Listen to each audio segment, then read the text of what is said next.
Well,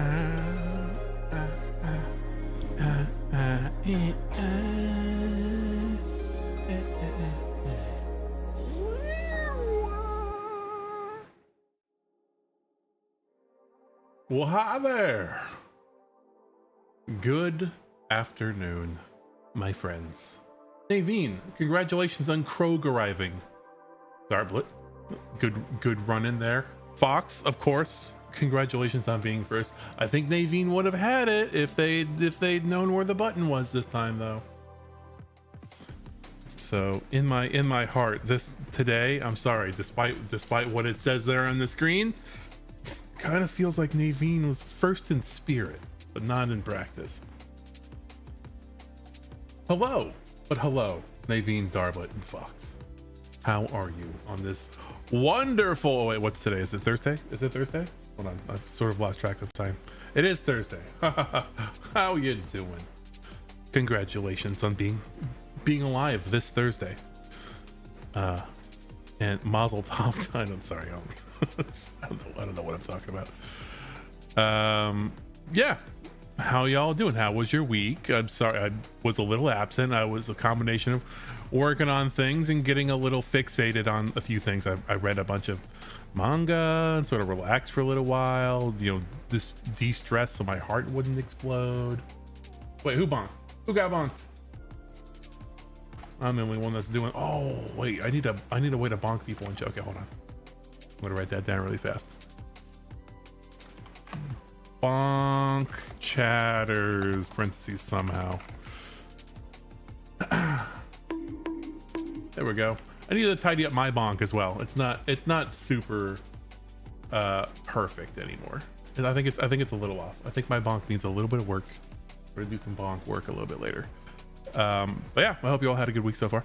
This very day, this Thursday, what I'm thinking of working on is as much as we love our little bird room here, and that we are going to continue using it in the future, it's this as a map is a little heavy, so for scientific as well as performance reasons, we're gonna do a little thing today. So we're not gonna forsake this environment forever, but there's a lot of unnecessary geometry in this level as a whole, including stuff that's not visible right now, but I think is still being like computed in the background. So we're gonna make ourselves a new little room for now. We're gonna start basic. We're gonna make a new little streaming environment for me. We'll do it collaboratively, and we'll bring over a few pieces so you can still like shoot, stuff at me. But we're going to redo things here and make it much more performant. And that way, as we add things, we can get a good idea of the performance cost of everything that we're doing if we start like small and record that as like a baseline and then check every time we add more stuff to see how much slower we got. Because performance and optimization stuff is going to be kind of important, especially when I start distributing this stuff for people to play. Because I'm not only targeting people that have, 4090s in their computer. I want people with potatoes to be able to run this stuff. So that's what we're gonna do. We're gonna do a little bit of home decorating today, or a little bit of home building, I guess, and then some decorating.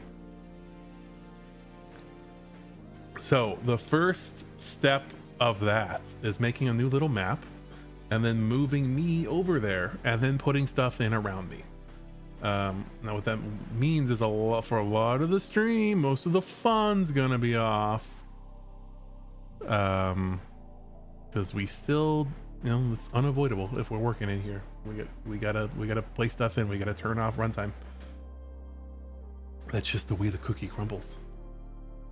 So get it out now. Any redeems you want to redeem, feel free to flip me the bird. Oh, hold on, we gotta. Okay, hold on. Update the flip bird. Redeem with a joke about flipping the bird. La la. Okay, so I make a little notes while I remember them. I am fully medicated today. Don't worry. Oh my god, hold on. My little cat just got a top hat. It's perfect. How did they know? You can't see it just yet, but oh, you will. Wait, no. Top hat, please. Why is it not changing? Okay. Recently, I was turned on to Bongo Cat on Steam. It's like a little, it's like Bonzi, but why is okay? It's like Bonzi Buddy, you know, the little Bongo Cat on your desktop. There we go. I've got my little top hat on. I'm so fucking handsome. Can you believe it?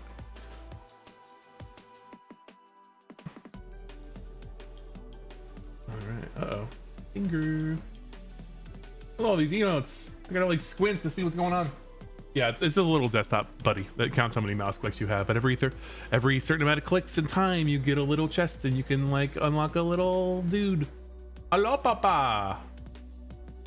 Ah, welcome in your bongoing ways. I'll put it over here for now. I'll show the class later. Oh, he's such a little guy. Yeah, no, it's exactly like Bonzi Buddy. Yeah, it's malware is what I'm trying to say. Meow meow. All right, I'm gonna put it over. I'm gonna put it over in the bottom right corner of the screen so it doesn't get in the way of anything. I'll show you guys later. Okay. Anyways, long story short, we're gonna make a new little room for me. I guess we'll probably keep similar-ish themes, but I am very much open to suggestions about how we should decorate this thing. But for the moment, what we're gonna do is we're going to stop the fun. Well, hold on, I'm gonna get a little bit of fun in myself. Hold on, I'm gonna randomize my hat. Wow, pancakes. Okay. No, it's gone. All right, we're gonna stop the fun. No fun. Are you having fun? Somebody's. You know, Fox, if I see you having fun, I'm gonna time you out. I'm gonna put you on timeout. I'm gonna put you in the corner.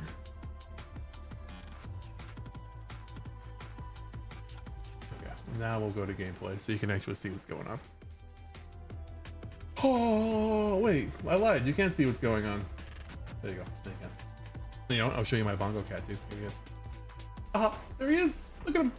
Every time I click, he bongs with the correct hand. Look at him.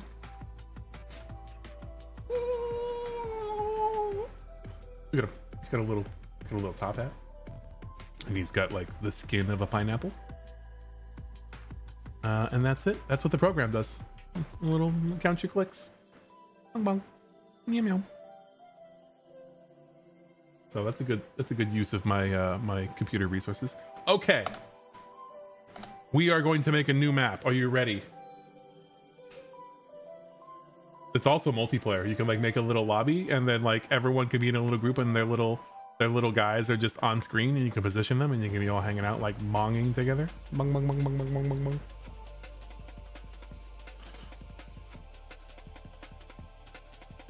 Okay. I'm gonna make a new level. I'm just gonna simply call it a birdhouse. Birdhouse.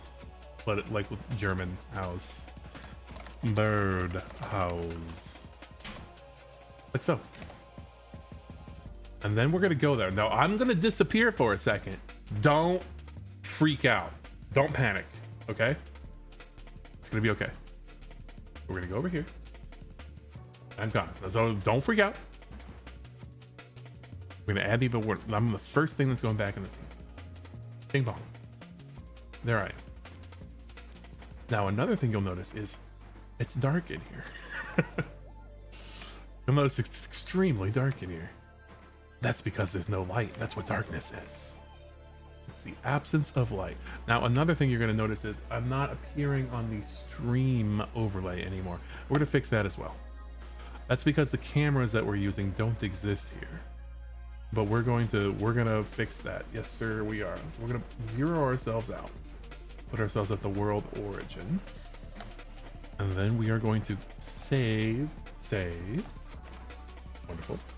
We're gonna go back to those scene, and we're gonna take some of the stuff out of it to bring over, specifically the cameras, or the camera. This camera specifically. since we are down to one camera. Now, another reason we're doing this is if the scene is simple enough, we could do stuff with multiple cameras, because there are still things I want to do. Like I want to picture-in-picture stuff sometimes too. And like, while we can get away with having one camera and cheating by like teleporting it around when we do cuts, we will need another camera if we want to do like picture-in-picture stuff. So I'd at least like to be able to have two cameras in a scene that are rendering it without taking huge performance hits. So like, you know, we can do the thing where like, oh, I'm sitting up here like commentating, and then we could have a picture-in-picture of like the view of one of the players, and I can be like, oh, it looks like he's missing on the 10-yard base, and he's making a real hat trick out of it. And I can make that sort of color commentary over their footage and like be in the corner, you know? I like the idea of that. So we're gonna copy this camera. We're not going to save the changes here because we just moved that camera a little bit, even though I didn't mean to. I just did it because I couldn't help myself. Now we're going to select me and we're going to bam! Camera. Where is it? Oh, it's inside of me. Wait, is it? Where'd you go? Oh yeah, buddy. There you are.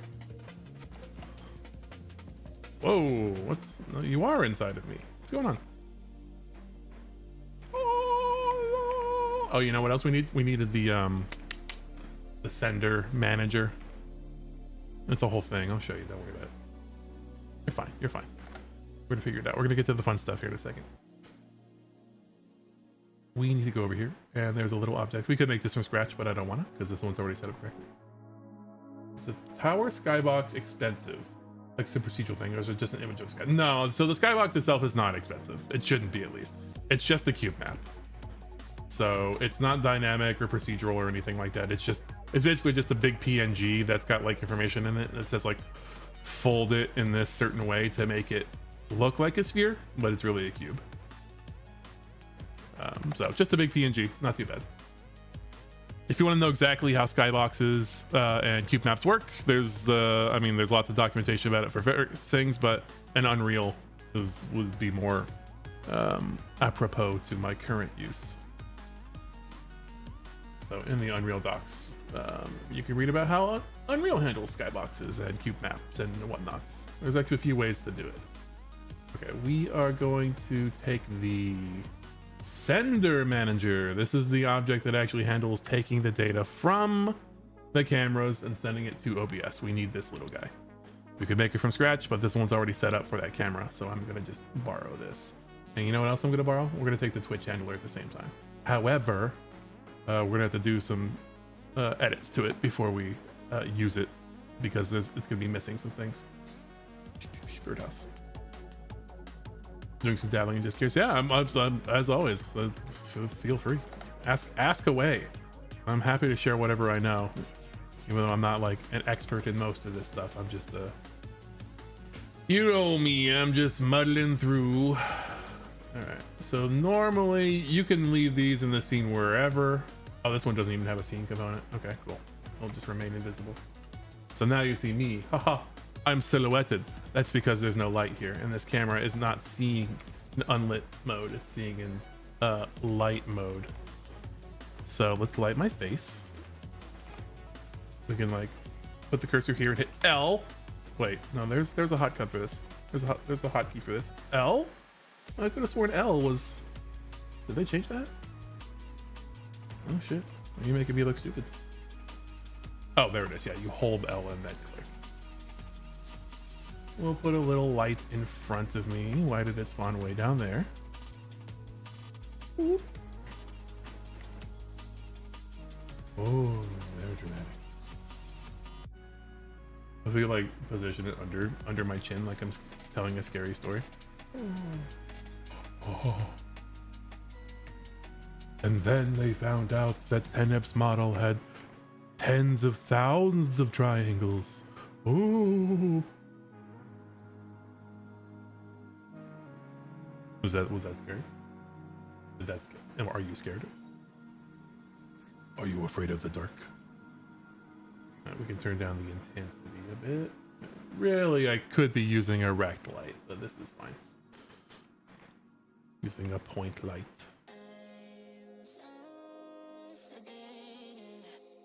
Sort of position me in the frame. Like this. A little more like this. There we go. I like that. There we go. I kind of look more like a VTuber now, just from the shoulders up, instead of standing on the screen. Do I look more professional when I'm like this? We could color the light a little bit too, like make it look a little cold here.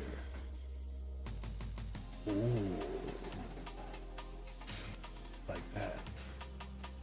Or maybe a little bit more cyan, a little bit more. Oh, actually, I don't watch myself out. We'll just do it like this. All right, nice. We're trucking. So now we have everything we need. Hold on, I've noticed that the attenuation radius on this is absolutely insane. We need to turn that way down. Since I'm doing this, I'll tell you a little something about lights in Unreal. So lights in Unreal can get quite expensive. I think point lights are one of the more expensive ones. And one of the things that makes light really more, like the thing that makes lights more expensive is the distance at which they affect things, which is their attenuation radius, which you can't really see because it's behind my head. So if you're doing stuff in Unreal and you want to light things, make sure that you're using like the smallest attenuation radius you can get away with, because that will make the lights much cheaper. We'll go with 100. It did start at like 1,000 or 10,000 before.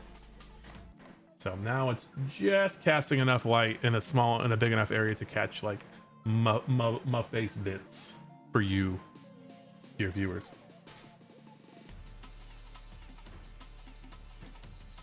All right, fantastic. We're ready to build. Now, I'm gonna say let's move all of us together way over here, so we can build at world origin without getting in the way of anything. We'll just put me off over there. That's fine.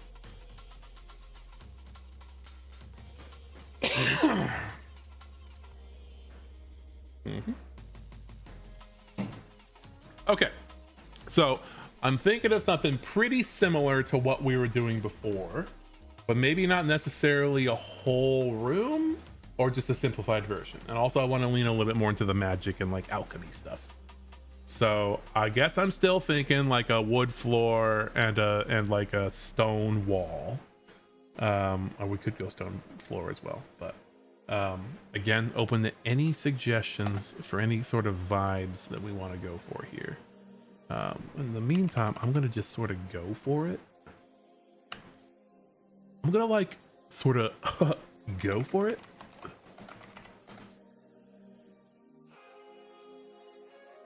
Wait, I need that. All right, we're looking at all of our meshes that contain the word floor. And goodness, these are small thumbnails. Let's make them bigger. We need to be able to see what we're working with here. So Harry Dresden's sub-basement wizard lab. Yeah, basically.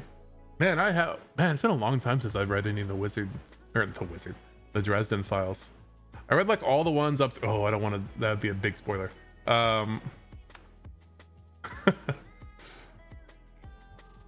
Yeah. No, yeah, I do know Dresden. I've read the first. Hold on, I'll tell you exactly which book I stopped off. Dresden Files, and I could just say the title of the book without giving away any of the plot, because I was gonna be like, I'm read all the way up until they did the. It was either Skin Game or Peace Talks was the last one. Wow, actually, he hasn't written a lot of them since then. Wait, hold on. Is this correct? I'm trying to remember. I feel like. Hold on. Oh God. Now we're getting. Oh, okay. No, actually, it was before that. Oh, I know. No, that sounds about right. Yeah, I think it might have been Skin Game. Anyway. Yeah. Did he really stop? I guess I'm only like 2 books behind. If he, is Battleground really the last one? He used to write like one of these a year. Oh yeah, I guess he hasn't written one since 2020. Anyway, Yes, I'm familiar with the Dresden Files. It's good. It's good, like pulp audiobook listening. Some fun ideas. I don't remember much about his little like lab. I don't remember like how much they really describe it. Right, but yeah, kind of like that. I'm more like alchemy inclined on this channel. We haven't really done a lot of, well, we haven't done a lot of content at all, but we haven't done a lot of content about like that aspect of what I wanted to lean into. Like I see Teneb, that's me, hello, as a little like alchemist guy and a bartender. Maybe we should go back to the bar. Have you seen the bar? All right, I'm gonna show you the bar. This is another map that's sort of been languishing. I haven't been using it.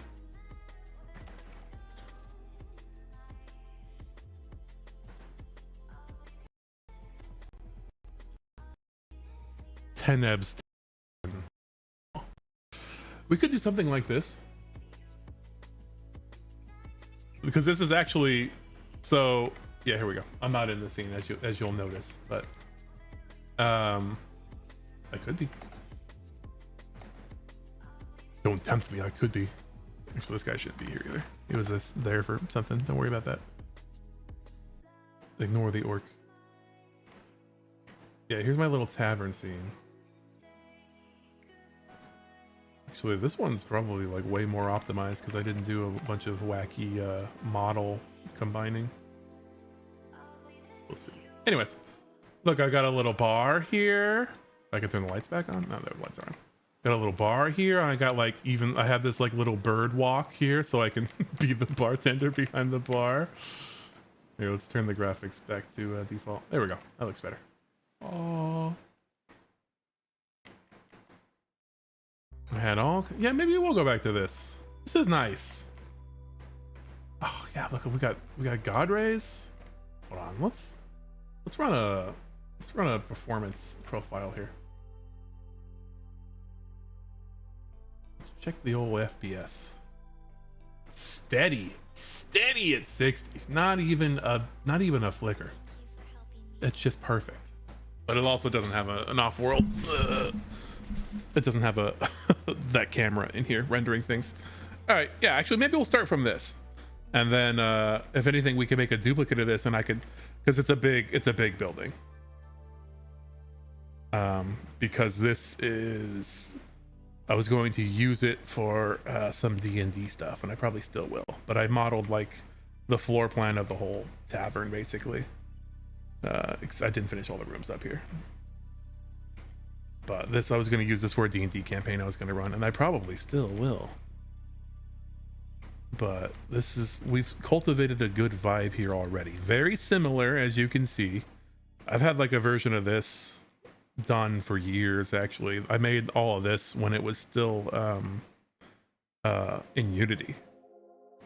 This is, I've had this whole like layout done for years. I just sort of abandoned it.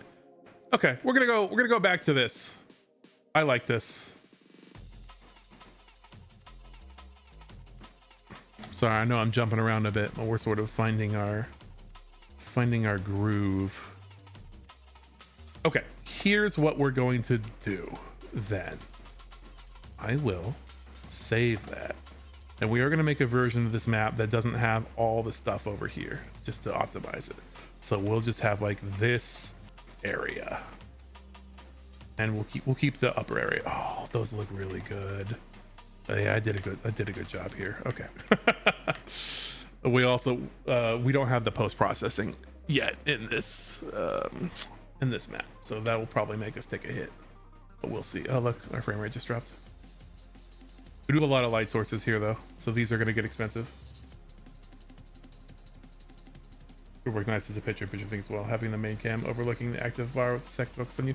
Yeah, another thing I wanted to do is like, so when we actually get to the point where we're doing like episodes of the show, so let's talk about like the channel lore, right? So, hey, me, Teneb, I'm the master of Teneb's Tower, which would be there in the background, but is not right now. which is a big, magical, infinitely huge, and possibly big tower that stretches off across like multiple dimensions. And people, adventurers or people, show up to challenge the tower, to climb the tower, and I make like a game out of it. So that's sort of the lore, where I will pick people out of chat to be climbers and they will join with the free clients. And the idea here is they would appear in the tavern first. This would be like the lobby. So they'd be able to like run around in here while we wait for more players. And then from here, you know, once we have quorum or enough, you know, we've waited long enough, then we start an episode of the show, and then it becomes like a game show basically, where they will play through a bunch of mini games and like random challenges or whatever we want to throw at them, and sometimes there'll be a winner, sometimes there won't be, and I'll be like the if you ever played Twisted Metal, I'll be like the Calypso. I'm like the magic man that runs the show. And we would be able to, you know, interfere with them and use redeems and cheers, and I'll be able to like drag this, you know, like a flower pot in front of them while they're running around, and sort of screw with them during the course of the games. And at the end, there may be a winner, there may not, and maybe I'll be like the end boss of the episode. So if anybody gets that far, they challenge me and they have to like do a boss fight against me or something. That's sort of the vibe. Oh yeah, the tavern is like sort of the where people stay before they go into the tower. That's the lore here. Anyway, go back to what I was doing. We are going to clone. We're going to duplicate the tavern. Lost direction. Have you read Arcane Ascension books? I think I read the first one, right? It's like it goes to a magic school and there's like a magic dungeon that they go through, and there's like gods that run the world. It's almost like they took a little like note from Danmachi. Yeah, okay, that's one. I only read the first one, and he's gay.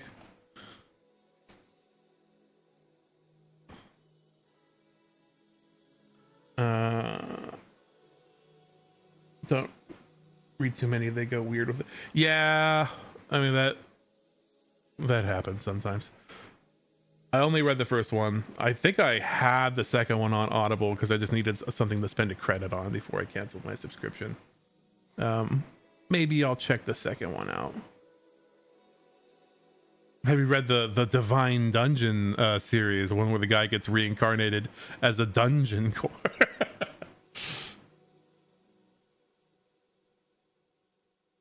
Yeah, so I mean, but you're getting the vibe, right? That's sort of what I want, like the bulk of the content to be, is like the tower is one of those kinds of dungeons where it's like constantly rearranging itself and evolving, and like you can ascend and stuff. That's sort of the broad setting that I'm shooting for. Okay, L Tavern.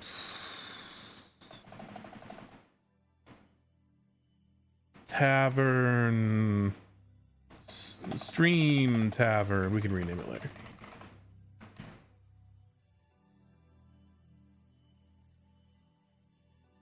Yeah, no, I did like it. I did like that. I like. So I read like a lot of lit RPG and like progression fantasy stuff, and some of my frustration is like, if you've ever watched like Sword Art Online, right?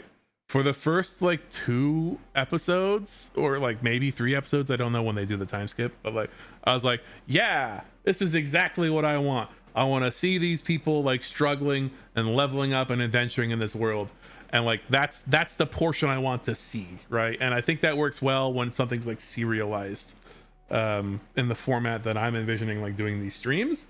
But unfortunately, whenever you see an anime like that, like they'd be like, oh yeah, we get like 2 episodes of that, and then like episode 3 there's a time skip, and it's like everyone's like level 50 and we're on like floor like 40 now, and it's like, I was here to see all that stuff. Why are we skipping this stuff? Like, all of that. That seems like good content.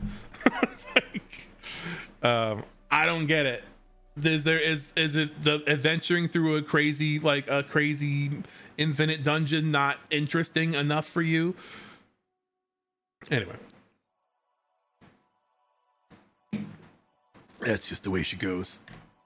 Okay, so now we have a little copy of our tavern. I will go and get the camera and stuff. I'll just go get it from the birdhouse since we had it set up here. So we are going to take this and this and this and go back.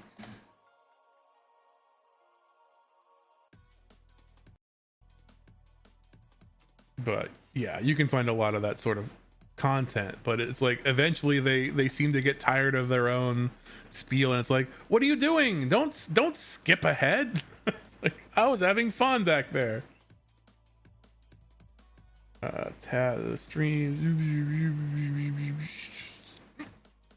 Stream tavern. There we go.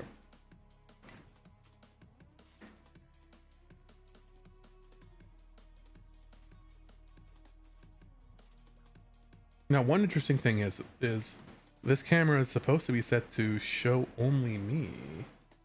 Why is it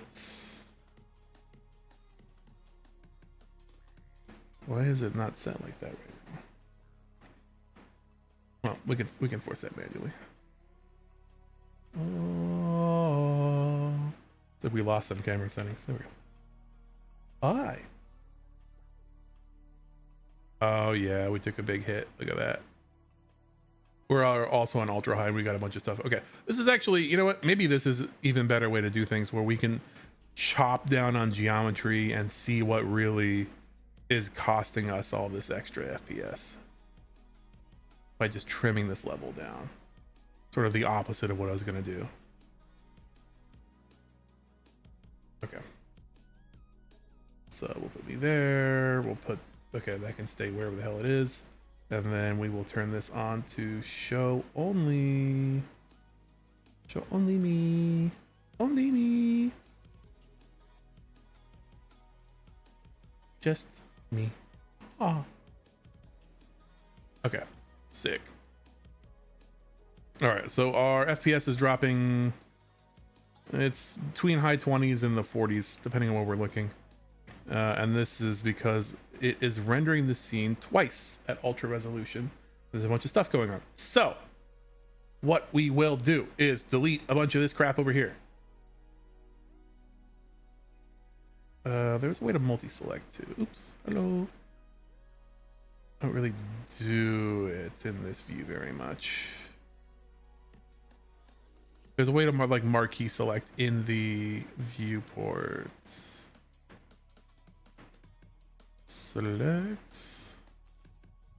mode, yeah, that's what I want. Uh-oh, where is it?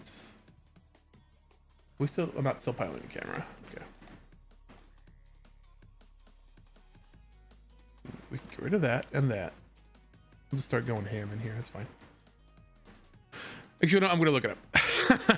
This is gonna be a good skill to have. I know there's a way to marquee select like everything, like with infinite depth. Unreal Editor marquees. Maybe they called it box select. Box select. Drag select rather than clicking it. Yeah. Okay, here we go. They added it in perspective view. Control Alt left. Okay. Control Alt left mouse. That's it. Yes. I didn't quite find the magic hotkey to do that. There we go. And get rid of a lot of this geometry. Control Alt. Get rid of all these pieces. Oops, nope, not that. Oh, didn't mean to do that.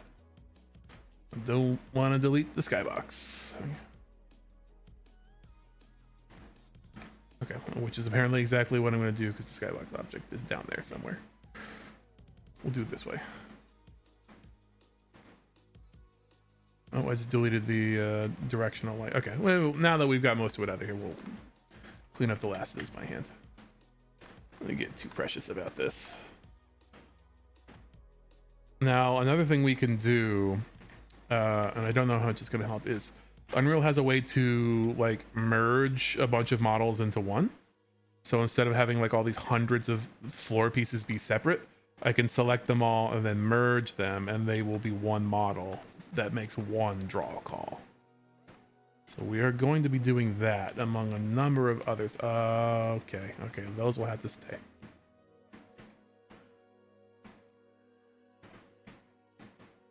Yeah, I guess all of these have to. No, that one could go. That one could go. We will keep those. Get rid of all this crap up here. Boop, boop, boop, boop, boop, boop, boop, boop. Oh, hey. My cat got a chest. What did I get? Oh, I got a new. I don't know what that is. I got a new body. It didn't give me any information about it though. What is it? Can you tell me? What is it? Oh, I'm just orange. I'm just an orange cat. I like that. I'm orange now. Actually, I should have it. I should keep it up here on screen. Why am I hiding? Why am I hiding my cat away from you? I'll put it down. Where should I put it? Where does this go? Right here? The chat gets in the way. Up there. There we go. Or actually, maybe right here. He's facing into the content. There we go. You see how many clicks I've made.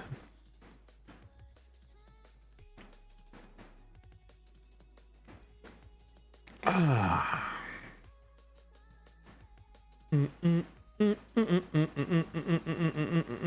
I'm getting distracted just clicking now. Alright, so we'll get rid of the rest of this shit. Basically, we're going to like at these doors. Maybe we'll just add like a black thing here so that we can't see outside, like Fates in the Shadow. But this will just be like a little slice of the level. I spent a lot of time on this one when I first made it too. So there's like a lot of little like detail pieces on all the walls. I did like all the banisters and the extra little wood bits. The very high effort stuff I'm deleting for you. Okay, we'll keep those. All right, that's enough. We get rid of this floating shit too. Boop. What is this? This is the post-process volume? It is. So we'll go back inside. We have actually gained some frames. That did help. And it's still like taking down to the 20s like every once in a while. There's probably something that happens every like, I don't know, 15 frames that calculates. That's fine. All right, cool. So still a little heavy. I know there's a new profiler. Hey, that's what today is. It's building a new. Okay, I'll have to move my cat again, I guess. It's building a new environment and learning more. It's optimizing. There is a. What is this? It's a bunch of new performance views in this version of Unreal, which is one of the reasons I wanted to upgrade. To figure this stuff out. So Q total. This is showing us the rough cost of everything on our GPU in the scene, I guess. So I guess it's lumen, which is the lighting, which is taking up most of the GPU time, which does make sense. I have a lot of light sources. So what we're going to do then is, where'd you go? Where'd you go? I don't know. We are going to go into one of these delicious little views that shows complexity, light complexity. Oh, okay, that's not good. All right, so we got this graph down here, right? black to dark blue is best, and then purple to pure white is worst. Yeah, so we got some problems over here. We got some lighting complexity issues everywhere. I would imagine that is because we have a bajillion lights in here and that their attenuation radius is huge. Also, probably we have too many lights. So that is what we're going to look at first. As you can see, we are firmly in the extremely bad part of this graph, which is not where you want to be.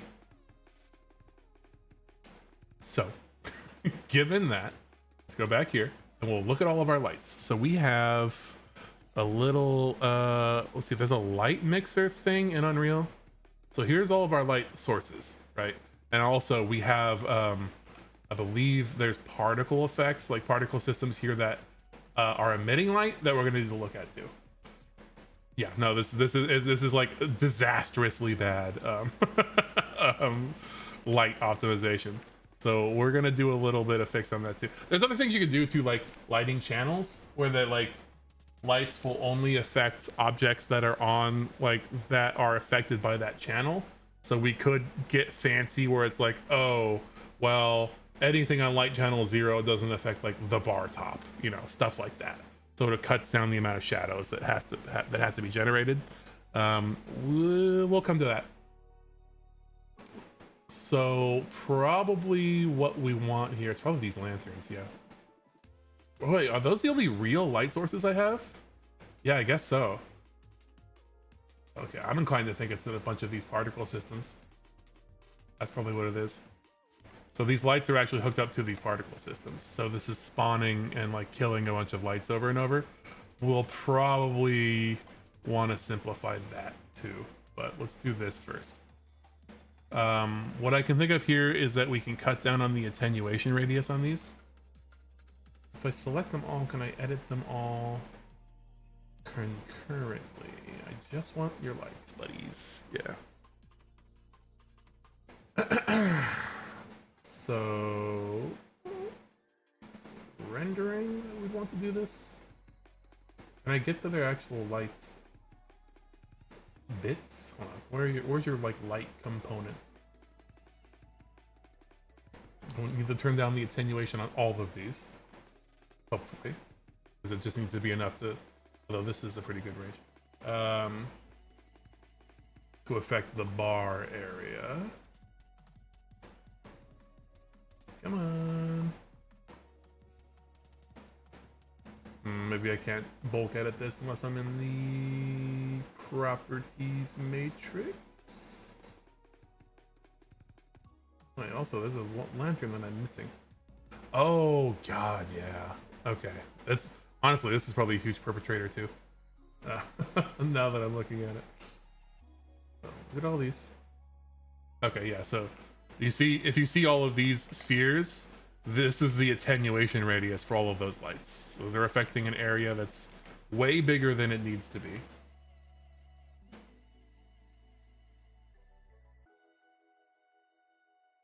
We want it to be like, we want it to end like, I don't know, here, maybe here, just enough to sort of get this, like, get this bar illuminated and get this nice, like, shadow off the edge of the bar. I might have to go into the edit properties matrix. Edit properties matrix. Edits. Ooh, selection. Okay. Can we get to the light settings? Where is that under? I guess I've never really like deconstructed what a light component looks like. In 10. In 10? A 10? Okay, let's look a little closer here. Okay, so they all have this point light component. That's where that, wait, what? Okay, it's up here. I was like, what do you mean? So I want this in all of these. It's in the light component. Can I not edit the light component of these together? I can see things about the light component. but it doesn't show up here. Explain yourself. Edit components and property matrix. Wait. Point light component. There we go. There's a menu I've never used before. Cool. So we want these to be smaller. Oh, there are also multiple values for lights. We don't want that. We'll take that. And then attenuation radius. We want to... Why are you not letting me do the slider thing? What the heck, man? All right, let's go to 500. Pretty good. Let's go to 250. Okay, not enough.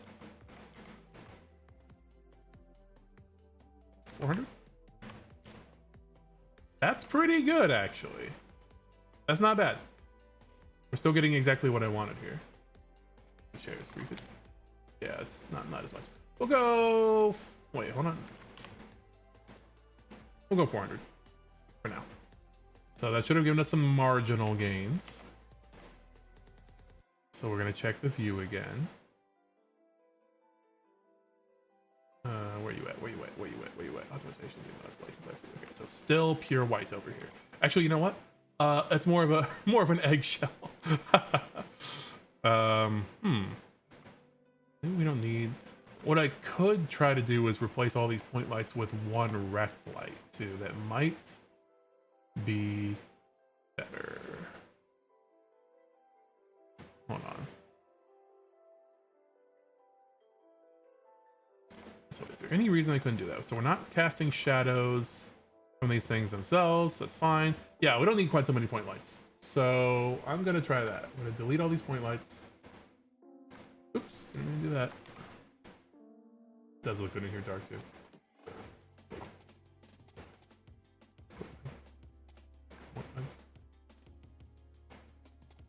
Oh, that's this over here. Yeah, something's gotta be done about it. Like, this is like 5 or 6 light sources that are all flickering on and off on just this object. So if I look at the view right now, let's see. Come on, why do I keep losing it? It's in here. Alt 7 is the shortcut to that. Wow, we're still getting. Okay. I'm wondering what the attenuation radius is on these particle systems. Right, because like there's no other light sources over here anymore that should be showing this sort of lighting complexity, unless it's just the directional light, which I don't think it is, because of over here we're getting orange. Oh, why are we getting orange over here? There's nothing going on. Is that just from the directional light? All right, well, one step at a time. Okay, so now that we've looked at these candle flames, they're all using this particle system. Are we getting it in 10? Okay, a 10. No, we're gonna have to go into themselves. These should all be using the same particle system, so if I make the change once, it looks nice and spooky here. And I wonder how expensive these emissives are, because that just looks cool. I don't want to get rid of that. So we're going to edit this particle system.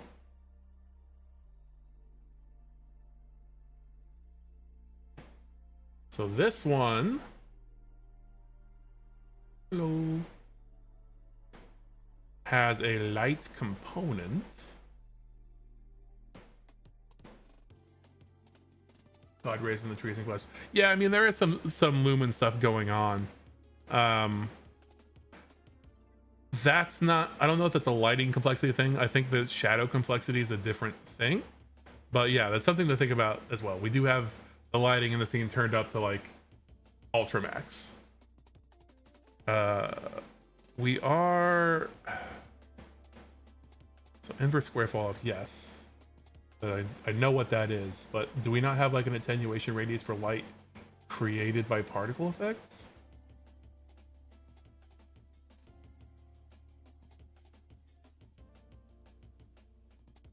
I mean, what happens if I turn off unchecked light exponent distribution? We use it. Okay, but I don't know what light exponent distribution is.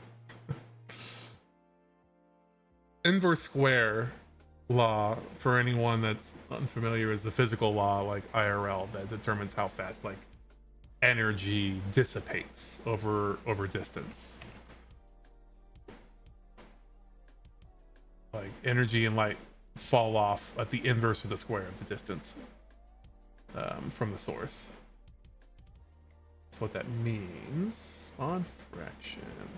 This is how many lights spawn per fraction of particles in this emitter that create lights on. Brightness over life. Radius scale. Can be baked. Oh, maybe I should make them. Okay, let's turn this way down.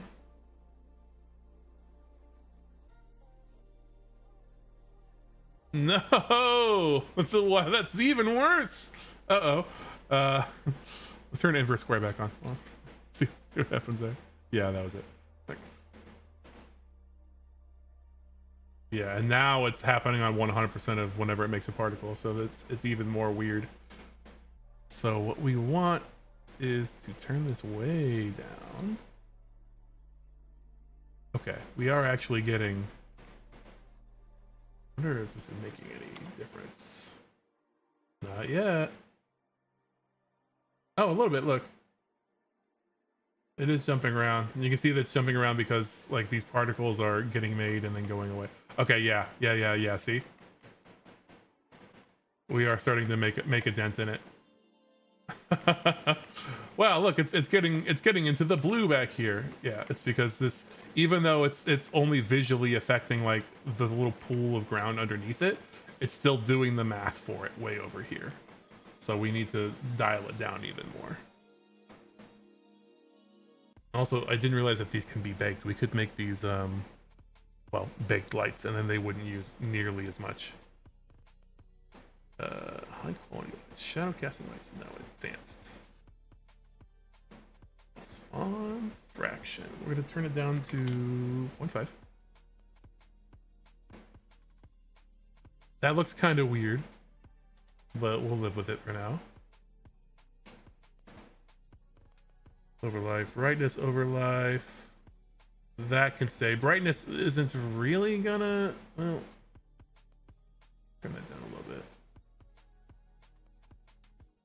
Oh, that's kind of cool.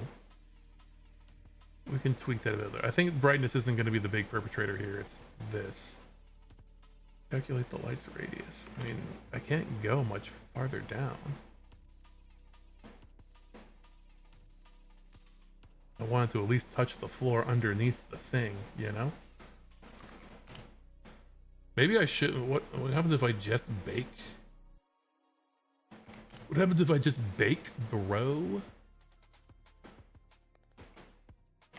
Like, that light shouldn't be affecting over here at all. Right? I look into this corner. Right?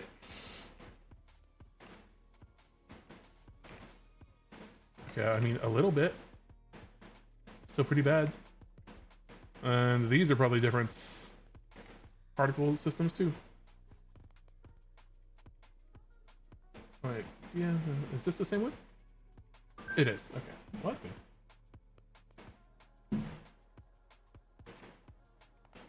Okay, yeah, this is gonna be a big perpetrator too. All these particles are spawning light. Let's go in here. Let's just turn that off. You don't make light anymore. How about that? Oh, hello. That was the big one. It was this fire that was doing all the damage. I mean, sometimes you move into orange zones. I don't really understand why the overlay does that sometimes, but this is okay. If we have like little hot spots, that's not terrible. We've got a decent amount of our FPS back for the most part. This sucks. So we're gonna turn this, let's see, we'll turn the lights back on. Go in here and we will do some, okay, yeah, clearly something, yeah, this is, That, yeah, okay. Yeah, this was my fault. I think I edited this in Unreal or in Unity and just never updated it. Oh, what was that? Somebody tried doing Ka, but it didn't show up. Who tried doing Ka, but it didn't show up? Who was it? It was... Oh, I can't see. I can't see who did it. Well, I'm sorry. Because the fun's not on. We'll do that in a second. Here. Ka! Wait, it's weird that it didn't show up in chat. Am I tripping? How strange. A ghost.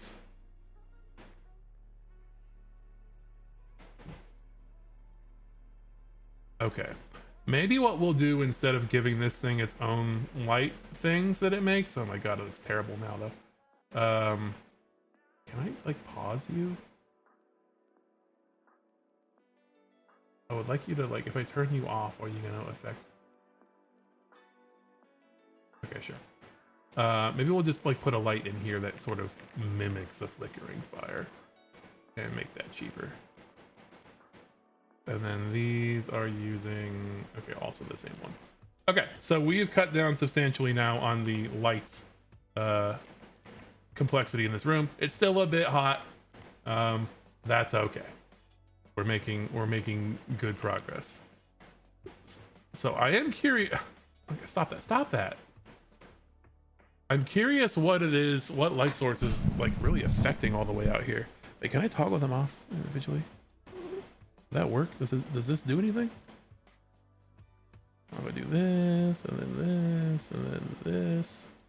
Is it only showing like the visible ones in the shizzle whizzle? Because I could just hide all of the things that have particle effects on them. Like, what about you? If I turn you off, boom. Okay. And if I turn you off, boom. Yeah, I'm gonna turn them all off and see what's doings over here. Turn you off. Turn you off. Oh, we got another one behind here, and yeah. Okay. So everything is still orange. Is it the directional light? Is it causing that much complexity? No. You're supposed to be cheap. Where you at, buddy? Directional light. Oh. Wait, what? Oh. Okay, what is it? Is it the Skyboss casting light? Does it not like that? Oh, sorry, we gotta get rid of this too. Boop. Ah, now it's green and blue in here. It's beautiful. We fixed the lighting complexity. And also, like, look, right here, lighting complexity still blue with these shadows. And like, we look up here, we get like God rays and stuff. So what are we getting these God rays? Is that... What is light? Close you. I want the lighting mixer again. Want the lighting mixer again? Where'd you go? It's over here. I moved it. So now we only have one source of light in the scene that isn't like outright turned off. And that's not it, right? Blue, blue, blue, blue, blue. Okay, is this actually updated now? Okay, yeah, there we go. Okay, maybe this overlay is just buggy. So now we have achieved simple lighting complexity. We got blues and greens across the board.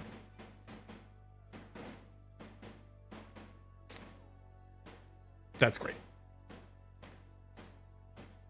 Now we can do the fun thing and turn these things back on one at a time to see if any of them is a big culprit.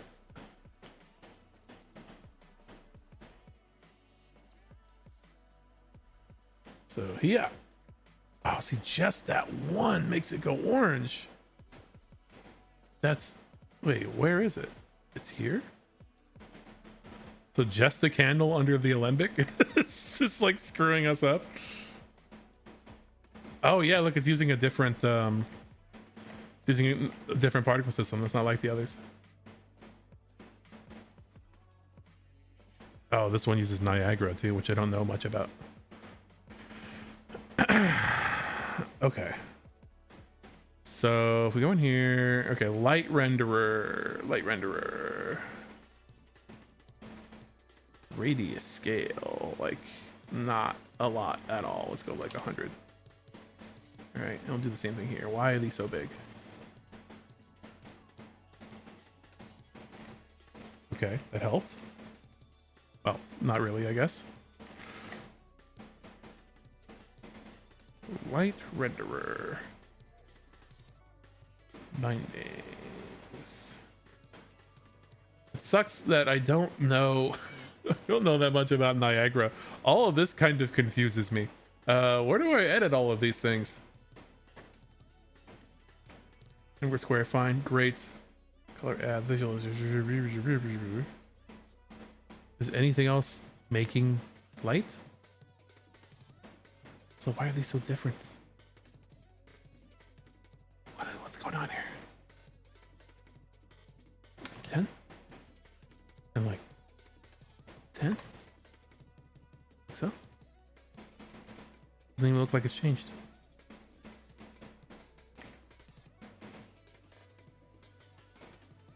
Oop, oop. Oh, wait, hold on. Oh, okay, hold on. So you can actually see. Look, that's all from that one fucking light source. It's also kind of weird that it's not centered, but I guess it's because of the geometry that it's like interacting with. Because it looks like it's centered more around this one that's on the desk, but that's not on right now. All right, well, let's continue our cuts here, because visually turning down the radius didn't do anything. Oh wait, you know, I didn't realize my camera has been in a funky spot this whole time. So sorry about that. Camera. Cable guy. I think I was actually flying the camera around for part of it. I goofed up. Camera stream. Uh-oh. Wait, what the hell? Where'd I go? Hello?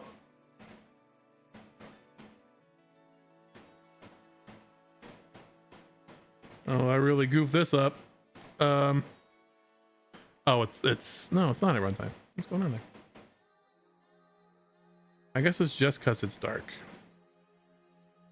We'll do a little like, give me from this side. I guess I'll have to put a light in here. Oop. Oh no, the shader complexity.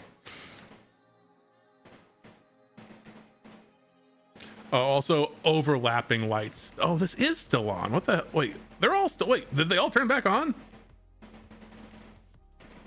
Oh, they did. How the hell did that happen? Whoops. Okay.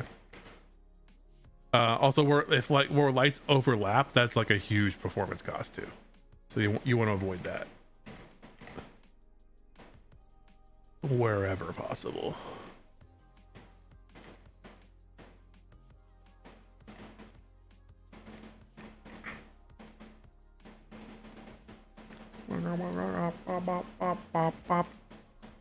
Let's turn the attenuation radius way down. Why am I blurry? It should be focused on me. Hey, focus. Where's your focus settings? I need you to focus on me. Ah. There we go. Here, we'll give this one a little bit of a. If we wanted to get really fancy, we could make it so this light only affects me, which would be good in this scenario. But instead we'll just do this. We'll get it real close and then we'll turn the attenuation radius down to like nothing. Oh, we'll do this. All right. And I'll turn the brightness down. Oh, do like 1,000. Oh, so spooky. That looks bad. Getting this sort of hot spot on me. 70. There we go. Yeah, sure. Good enough.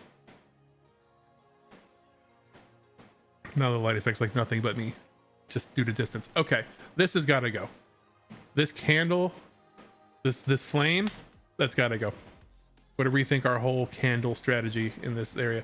This has got to go too. I didn't even see this one before. Be gone.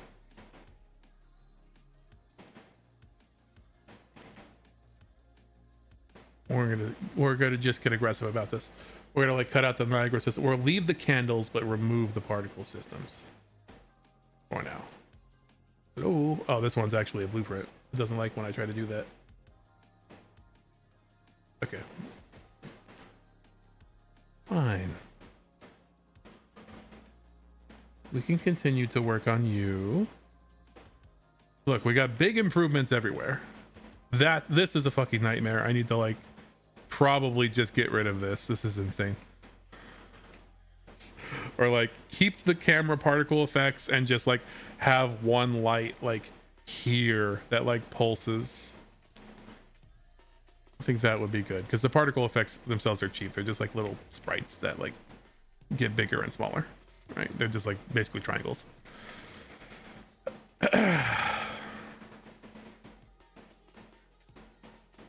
Okay, things are improving though.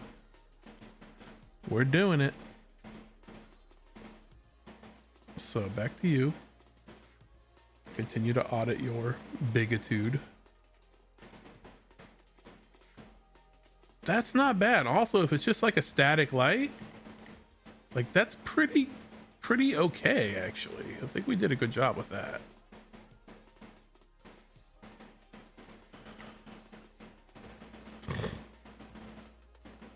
We could go in and like cut down values even more. I don't know what the radius has had like no visible effect.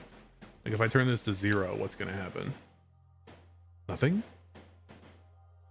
Or is it just not gonna light up right below it anymore? Okay, so it did do a little bit of something. So if it just lights up like directly above and below it, that's all I really want from that. Unfortunately, I don't know what both of these are. These are like different emitters. So let's do like, sure, like that. Yeah. There we go. Here, we'll leave that for now. It's a very small light. And it's barely affecting anything. What is affecting me here? What's getting me? What's making me? Oh, it's my little visible light. Yeah, there we go.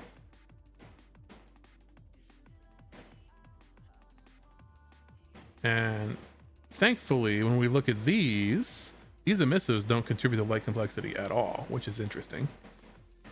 It says use more glowing bottles to light the scene. It's free, apparently. Okay, and then we look at these.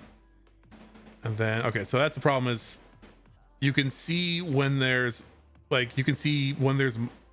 it spawns light sources in response to like particle spawning, and you can see that when there's multiple, when they overlap each other, the cost gets much bigger, and that's when it starts to get complex.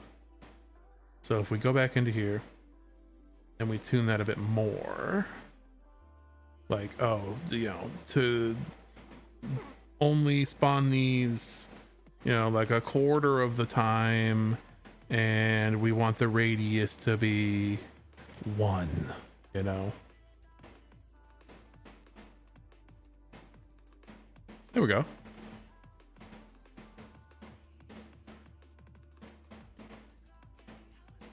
So very, very dark. We can do a little bit of something there. Maybe we can like add one single light that kind of fills in this area, so it's not quite so pitch black, but just, you know, these candles will still show through when they spawn particles. That's fine. We're just doing like a little bit of detail right now. We can see what we can get away with and then add in more light later. And then last, I think these are using the same particle system, so we probably don't need to look at these.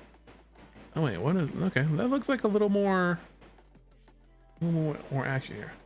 PSFX candle flame 1. This looks like the same one.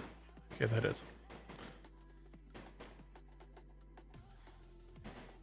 Okay, we've improved our lighting complexity, except for this thing. This thing,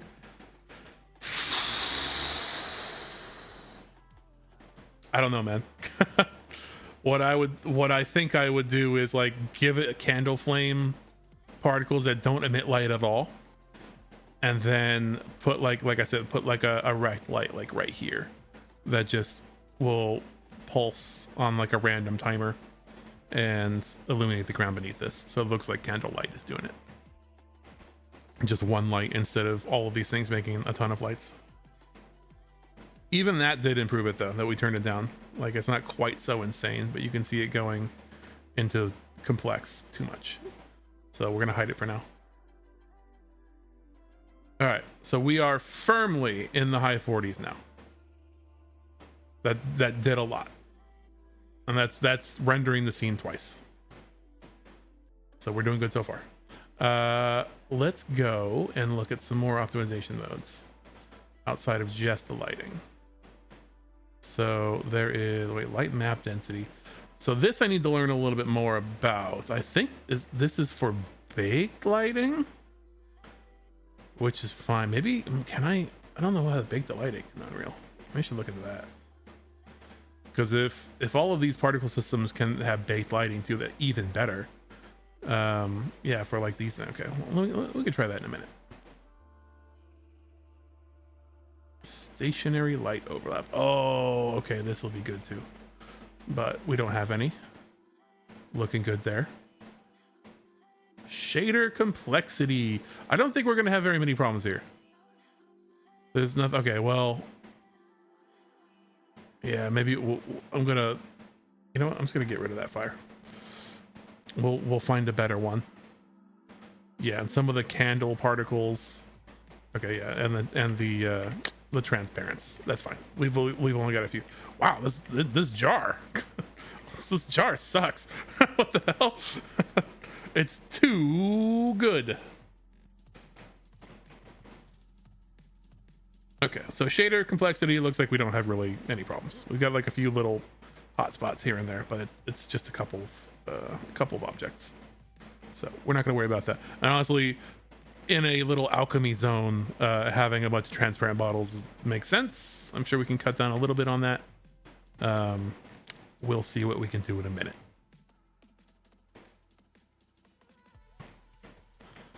So it's good to know that the amount of geometry in this. Oh, look, I got another chest.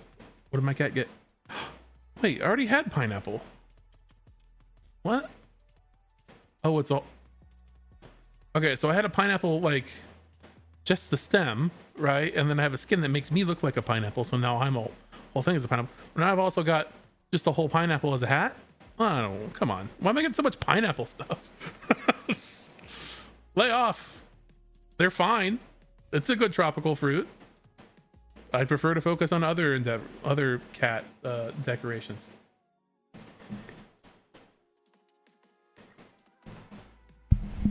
Okay, that's fine.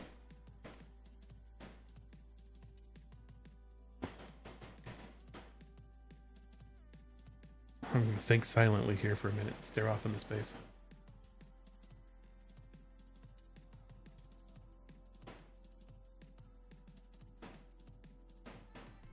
Okay, so we are gonna go shader complexity and quads. I don't know what some of these other ones are. Quad overdraw. Whoa.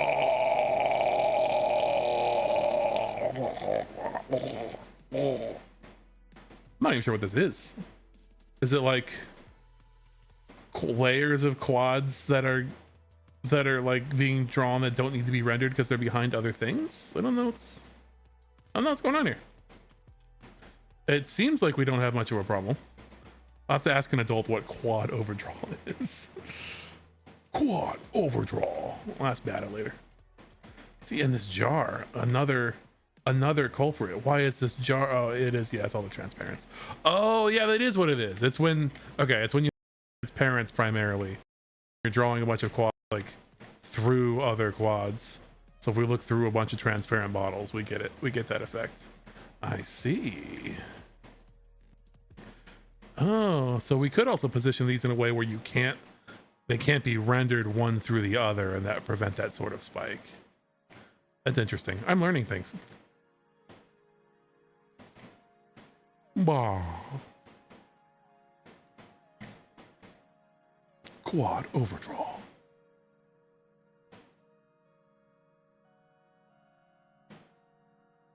Oh, is this? Are we still streaming? Okay, yeah, we are.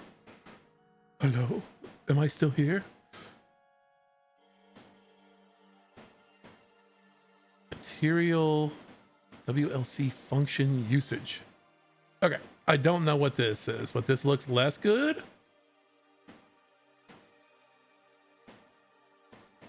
Interior WLC function usage. Well, I don't know what that is.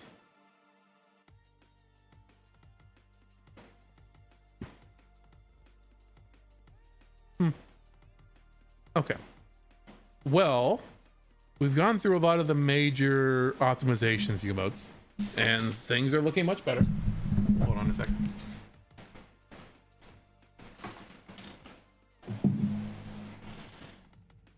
Yeah.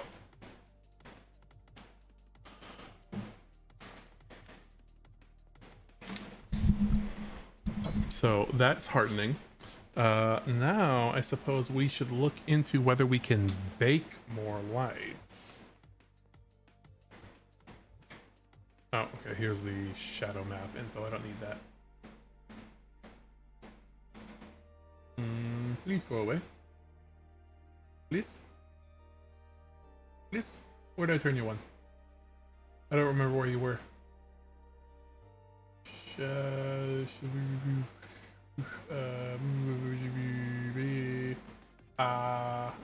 Go away.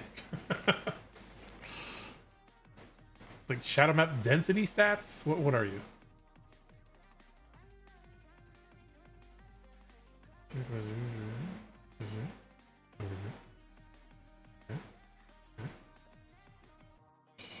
Virtual shadow map. Okay, there we go. Now, part of this is down to that Unreal has different lighting systems, and I'm not super duper familiar with the nuances of all of them. But Lumen is like the new hotness, right? And I don't know that it does static lighting at all. So can we do a combination of things? Can I just bake the lights in here? You can render, enable cooking on the fly. Cook on the fly instead of cooking for a moment. So, hold on. Yeah, I'm just gonna look it up. Let's do a little consultation of the documentation. Unreal Engine bake lighting. Bake lighting. Baked global illumination. Hi, here's after I rebuild my levels lighting. Okay, where did you do that? Where's the button to do that? Enabling baked lighting. Enable static lighting. Okay, yes, that almost certainly is a lab, but let's go through it together. Project settings. Engine rendering. Project settings. Engine rendering.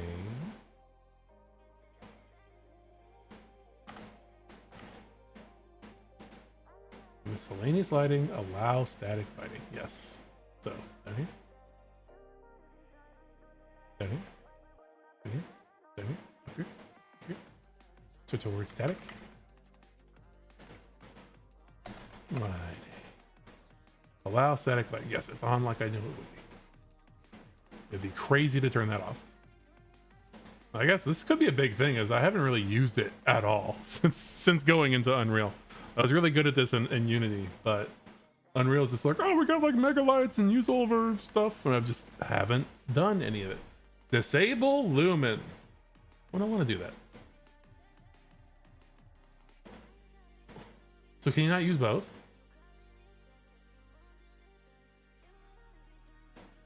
Omit or disable war partition. I don't want to do that either. Disable war partition. Enable pre-computed lighting.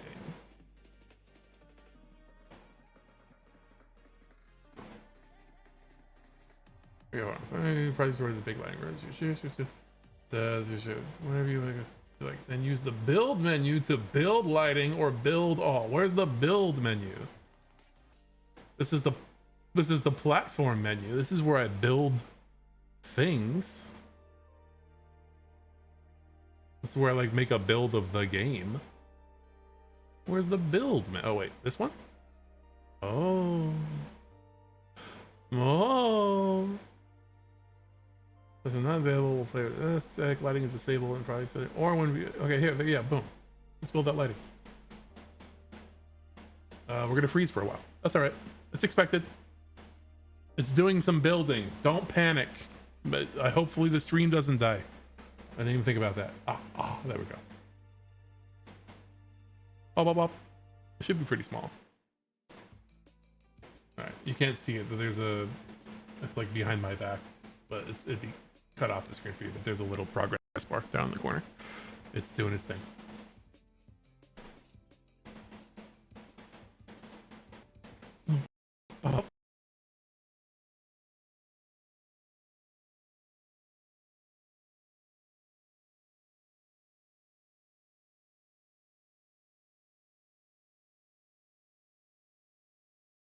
A lot of what I can do can be primarily baked lighting just based on the nature of the content that I'm doing. I'm controlling the perspective like at all times. I don't need a lot of dynamic stuff. Well, some, but I can cut down on that. Okay, building those reflection capture. Oh yeah, I never built like reflection stuff either. Oh wow, I've just been ignoring this for the whole time. It's shameful as a photography guy. Oh, hey, you know what? Guess what time it is? Time to put some eye drops in my eye. I gotta put steroids in my eyeball. One sec. My eyeball is juicing.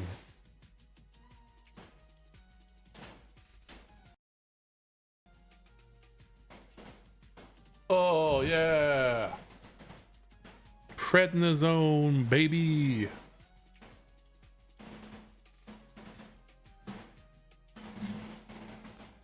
Well, welcome to my Compile Shader stream. I hope you're all enjoying it.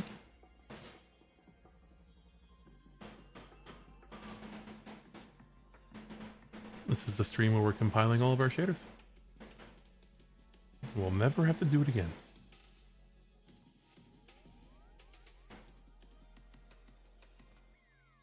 Bop, bop, bop, bop, beep, boop. It freezes me, but not my cat. Meow, meow, meow, meow, meow, meow, meow. Meow, meow, meow, meow, meow, meow, meow, meow, meow.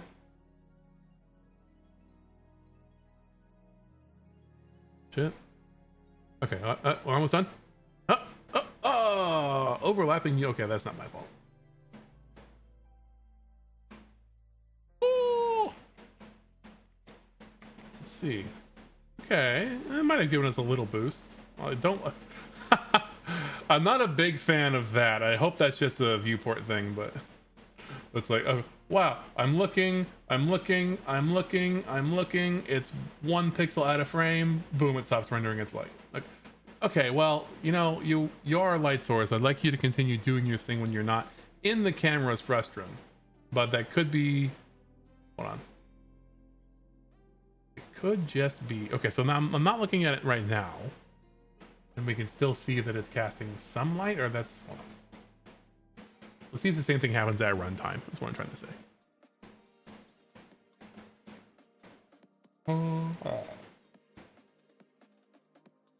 Let's go into the camera. Let's go into the camera. Pilot. Oh, come on. Pilot. Pilot. Oh. Uh-oh. No, I don't want to pilot that. Ah! I fucked up. Ah! Oh. So this turns the fun on, but if some of these won't work... Actually, I'm going to test that really fast.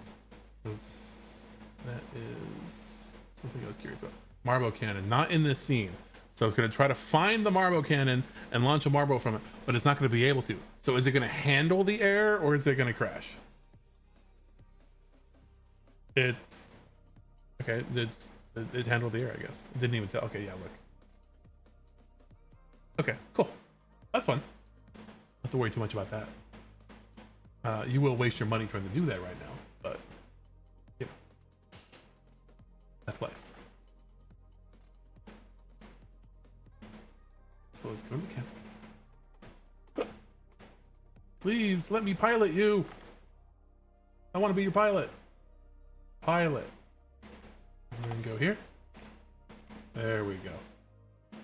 Oh, it actually shows the camera view. Oh, hold on. There we go.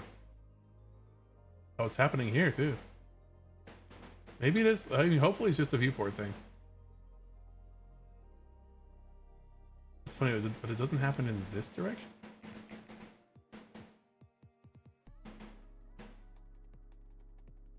Huh.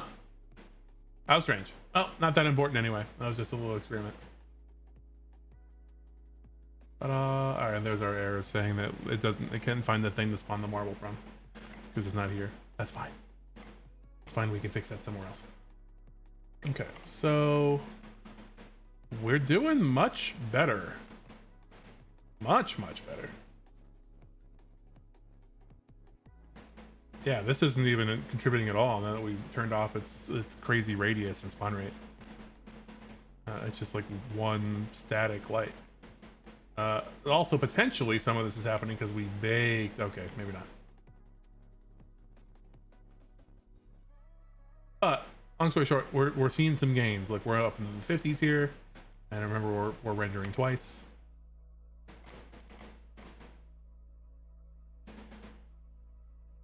Outstanding. We're all about optimization today. Let's go into... So there were... I want to see like more of those stats pages about what our GPU is doing. GPU... What? Also, why are we... Okay. We have a compute, a copy, and a graphics queue. How do these differ? Okay, so post-processing is still kind of heavy, which is funny because there's really nothing going on in the post-processing here yet. Like if we look for the post-process volume, I don't even have the post-process material on here. See? Let's do that. Oh yeah, I barely moved the needle. Okay, we're gonna keep that on. This is what gives us sort of that cell-shaded, faux cell-shaded look. It needs to be tuned based on the lighting conditions, like what's going on in the level. But there we go. We get a little bit of that back. Like we can get out. You can see the outline on some things if you look with your eyes. Okay, so I'm looking at this. Nothing else really stands out. I could stand to do a little bit more research on like how to optimize lighting, because that's going to be a lot of it. But this isn't bad, especially because if I turn like the viewport into no lit mode, we basically just bounce up to 60. With a few like little pops as it's like compiling shaders or something. But in the viewport, if we go to potato mode, that solves our problem, and then it just renders once basically in the stream camera. So that's cool for now. That doesn't really solve our like me wanting to do like a picture-in-picture problem Although I am sort of thinking about that now too. Like with this camera, we can go in here and straight up tell it not to even do the rendering pass for certain layers. Right, like all of these are individual like rendering flags, and we can turn off like most of them if it's just a camera that's only supposed to show me, right? So we turn like that, and that. And I don't know how much all that's gonna help because none of that's in here. But we can have it turn off. Oh yeah, we could have it turn off like all static meshes. Ooh, that's interesting. Does it give us any gains? Any gains, bro?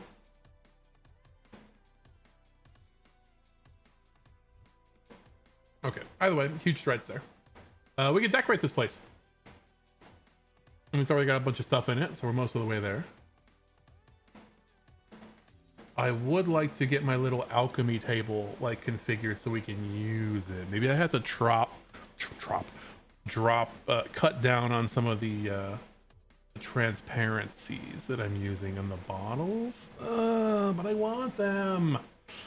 Bottles are what alchemy's all about, right?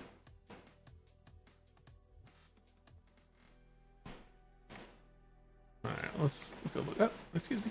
There we go. So go over here. Yeah, look at look at all of our bottles. So that's wait, is that okay? There we go. Shader complexity. All of our bottles. They're only bad. They're not extremely bad, except for this one. This one's kind of bad. Why is this one worse than the others? Why are these worse than this one's really bad? Is it because there's like two transparencies? Yeah, it's because look, they're both double-sided too. There's like an inner. What were they thinking when they did that? There's like an inner layer, or I guess they're both one-sided, but there's two transparencies like nested within each other, like the wall of the glass. I mean, could have just done one. We didn't need to go that ham for this one. So this one mesh is expensive shader wise because of that. See the inner the whiteness. So we need a tip jar.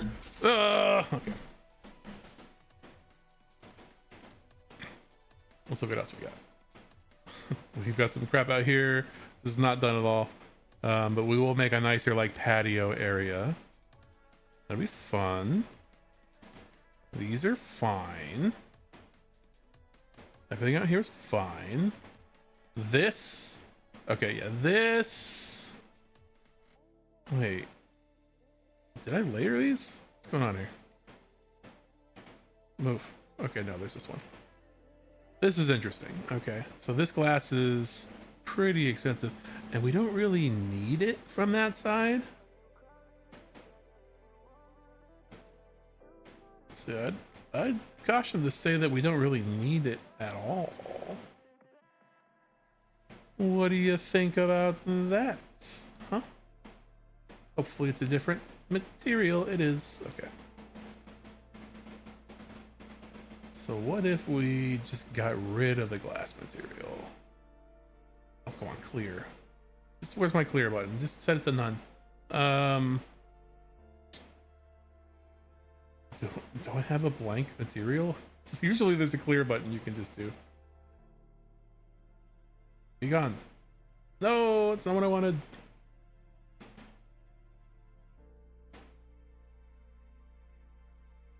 Don't make me make just a dumb blank texture. No, not like that either. An invisible texture that's not there.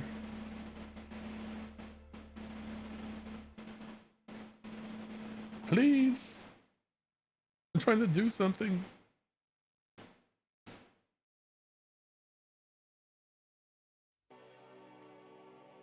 Oh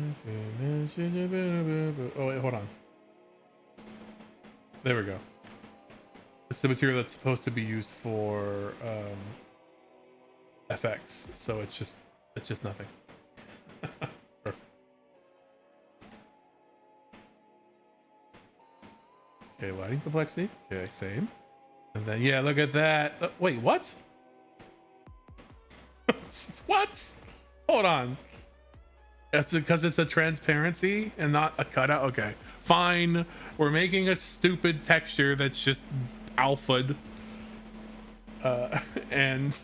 And opaque, not opaque, but masked.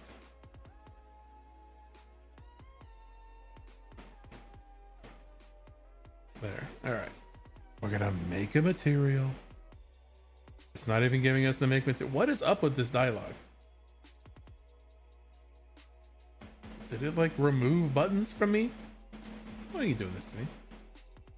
I want this to, I should just be able to say no texture. No material. None.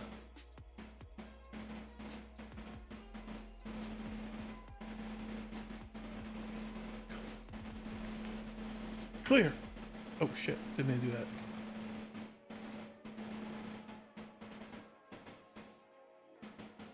Find it. Wait. I'll find its textures. Okay. I'm gonna put my glasses back on. One sec. Ah, yes. It's in slot Lambert 43, of course.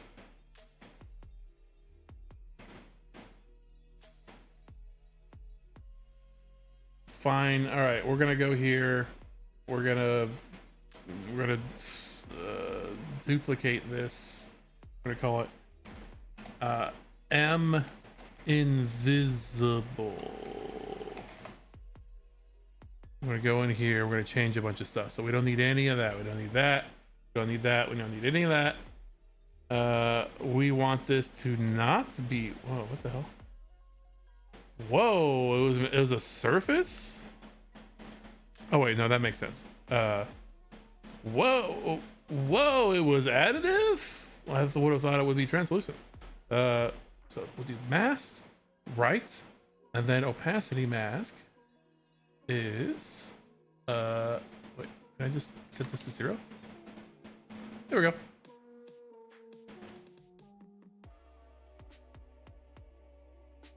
So now we have a masked material that's got absolutely nothing on it. It's called invisible. Let's go ahead and save everything. It's been a while. What's all that? What's that? What's that? Keep that open. All right. So now, do I still have it selected? I do. So now we can just be like, boom, invisible.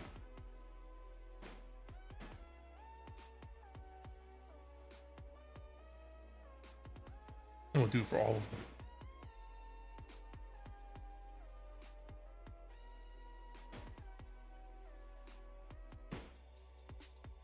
Up. Oh. Wait. Okay. These are inconsistent. Some of them don't use the right slot. That's fine. Shazam. Shazam. Shazam. Bim bam. Bumble. Okay. The glass is invisible now. You can't even tell from this side. Wow. That's another small optimization.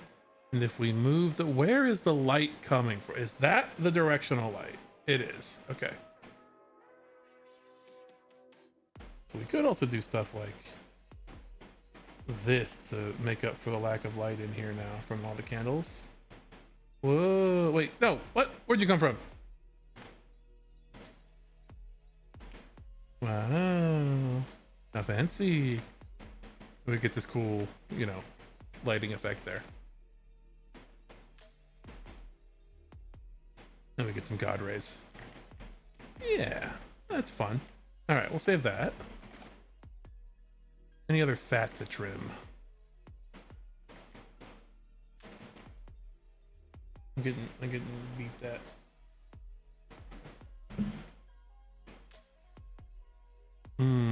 Look at this nice blue lighting complexity. We love it. Everything looks great. We're getting some little, that's fine. These are good. If anything, we sort of nerf these too hard, but we'll come back to that. Okay, cool. So far, so good. Back over here. So you what are we gonna do with these? So now it's a question of, do we want to try to make the lights from the particle systems work, or do we want to just add in a light to fake it? Actually, come to think of it, since we're mentioning that, I'm gonna do that here. It's exactly what we're gonna do for this bit right here. Instead of having like 5 or 6 different point lights, we're gonna have one rect light. Rect. Like so. Come here, buddy. Come on. Come on, little fella. There we go.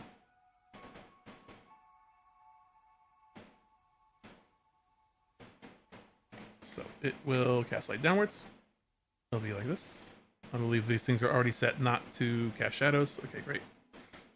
So if I make this wide,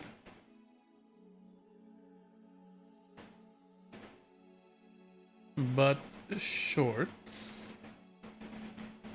maybe not that short, like, come on, a little bit more, like that. Then we have barn doors. Har, har, har. So this is only going to cast light down. So if you dwell too much on it, you're going to be like, why aren't the lights, why aren't the lanterns lighting all the stuff up there? Shut up. That's why. I'm sorry, I didn't mean that. You didn't deserve that.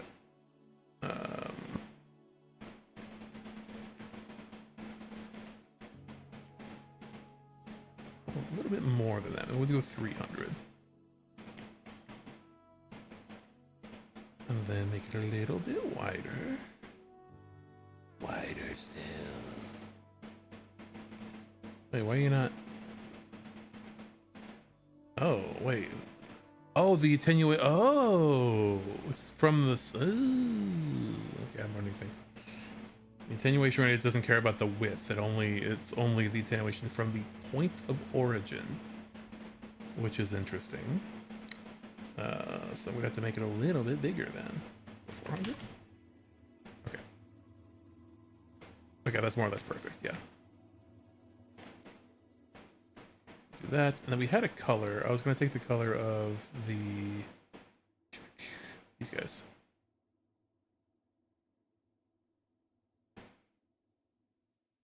I kind of want to be a little bit more blue though. All right, we'll do that. And then, well, excuse me, I just wanted the light. I didn't want to select that. Give me the light deck. Okay.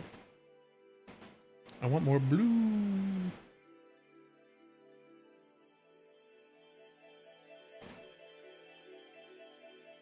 Yeah, that'll do.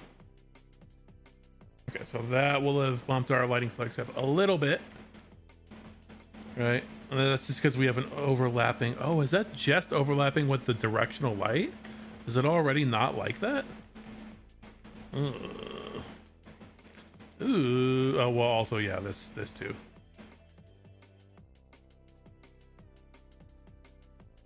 I guess orange is okay. Wow, you can't even have something light up the same area as a directional light? I guess maybe it's all the indirect lighting that's happened. Oh wait, what's this? What are you? Okay, we can get rid of these.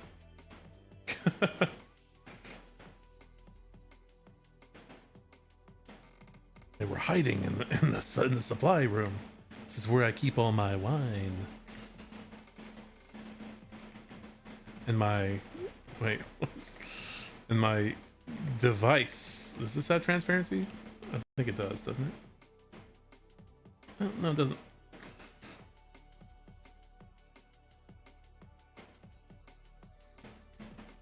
Okay, well, anyway, the bottom line is we have increased the lighting complexity a little bit again. I mean, we needed light.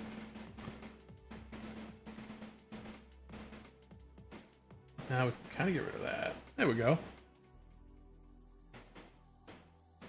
That brings us back down again a little bit.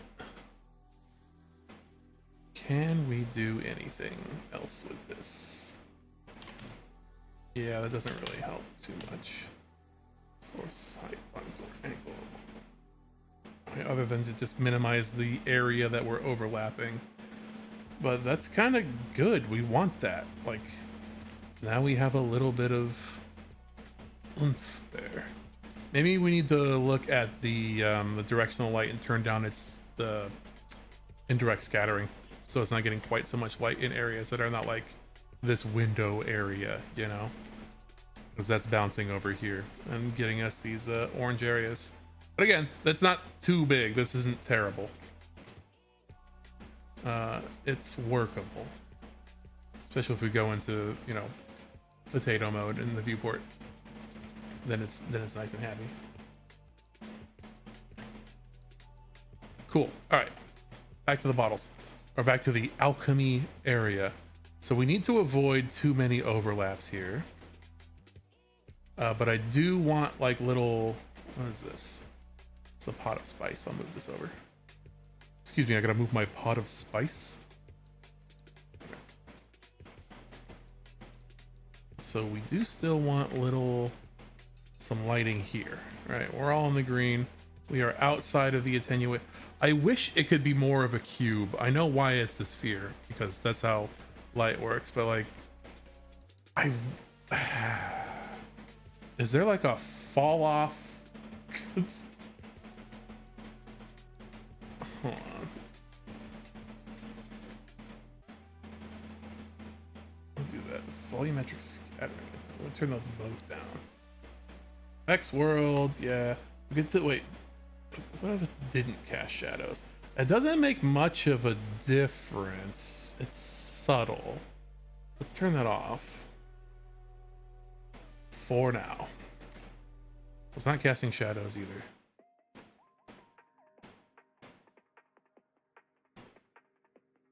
No, because then nothing has a shadow here. It needs to cast shadows. There's light direction in the stream, everyone.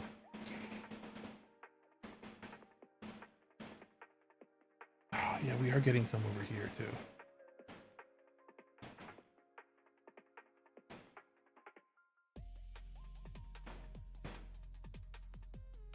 I want to control like how it attenuates more. There's got to be a way where actually there probably is, where I could have a volume that just like blocks light. It says no, past this point, nothing from that channel. I'll have to look into that as well. For now, we're just gonna turn things down. Specular scale. Oh, hello.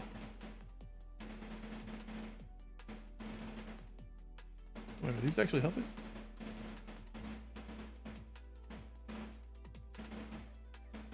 No. Okay.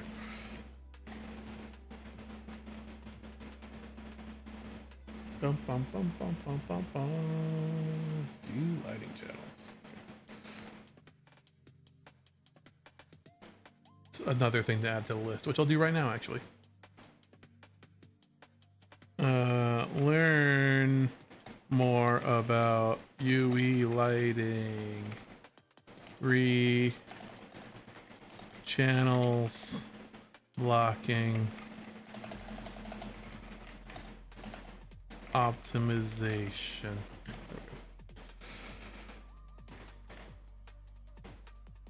Okay. Okay, so back here, no lights. This doesn't count. Emissives apparently do not count. It's so fascinating to me. So let's get in here. So we have two. We're just out of the attenuation radius of that light. But if we basically do anything here, we're going to have a little bit of overlap, and this area will turn purple. Where we want to try to avoid that. We want the attenuation radius. Like, I just want to cut like a little bit out of that sphere. And then we won't have to worry about it. Like, oh wait, hold on, I'm going to try a little toy here.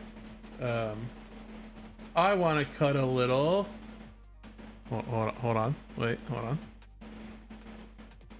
Bit out of that. You know what I'm saying? A little bit. I control the stream. I don't want that. I want it to be gone.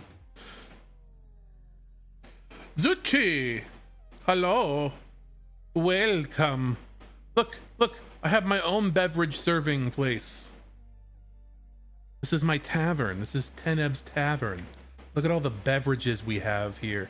We have this glowing blue one and a holy hand grenade and like an orb you can ponder and some yellow stuff and like a health potion and like a bomb. You can drink that.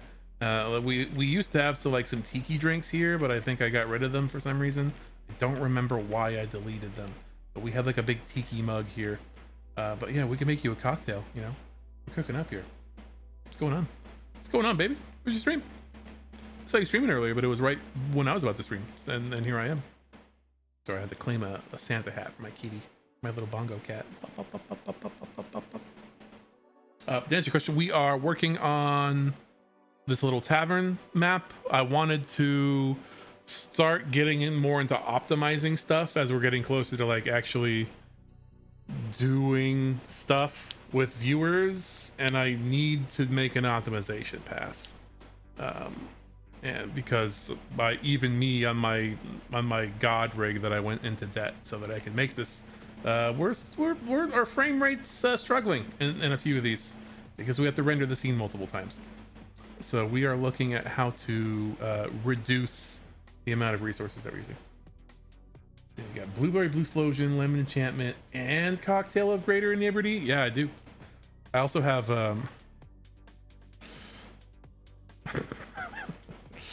I also have a Tincture of Incontinence as well. That one's when you need an excuse to end the night early.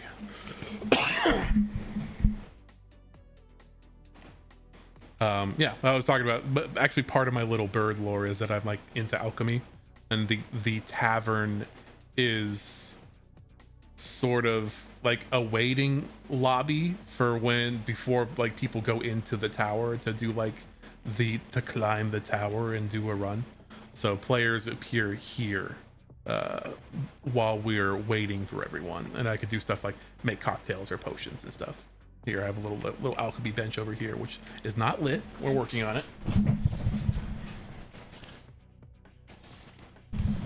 Look, we have a lovely patio area, which needs a little bit more work. I love this tree. I mean, I love this tree too, but I love this like purple willow tree. I think it's really cool. I like these a lot. I need a like a map designer to help me out here. Okay. Anyways, the problem that we're having right now is you don't want to have a lot of overlapping lighting in Unreal because it's expensive. So we want to sort of cut down on that. So we've done a lot of that so far.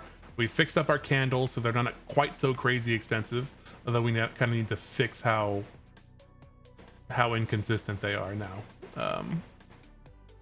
But we have like, now I want to light this bench, and it's right at the edge of this sphere of like influence for this other light. And if I do anything here, they're going to overlap. So I guess I'll just go for it right now, and we'll try to tune them to perfection. So candles, how do they work? Well, historians tell us.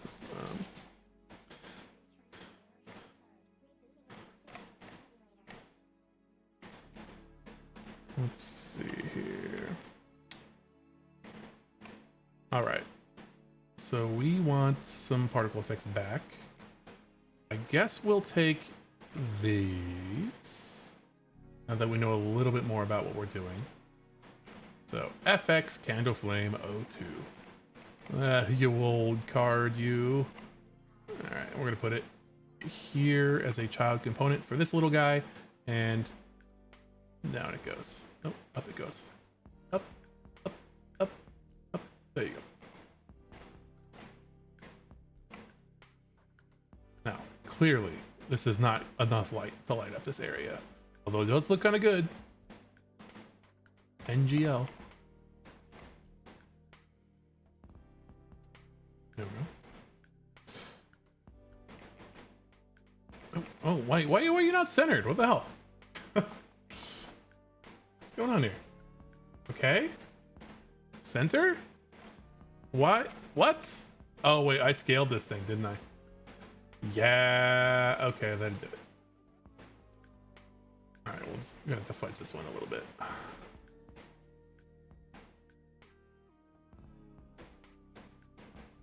Me scaling. I think I'm being smart scaling things. What was I thinking? Should just put it in the table. Should have just embedded it in the table. There's already partially is. There's no harm in that. Right. There. Now let's look at our guy again. So we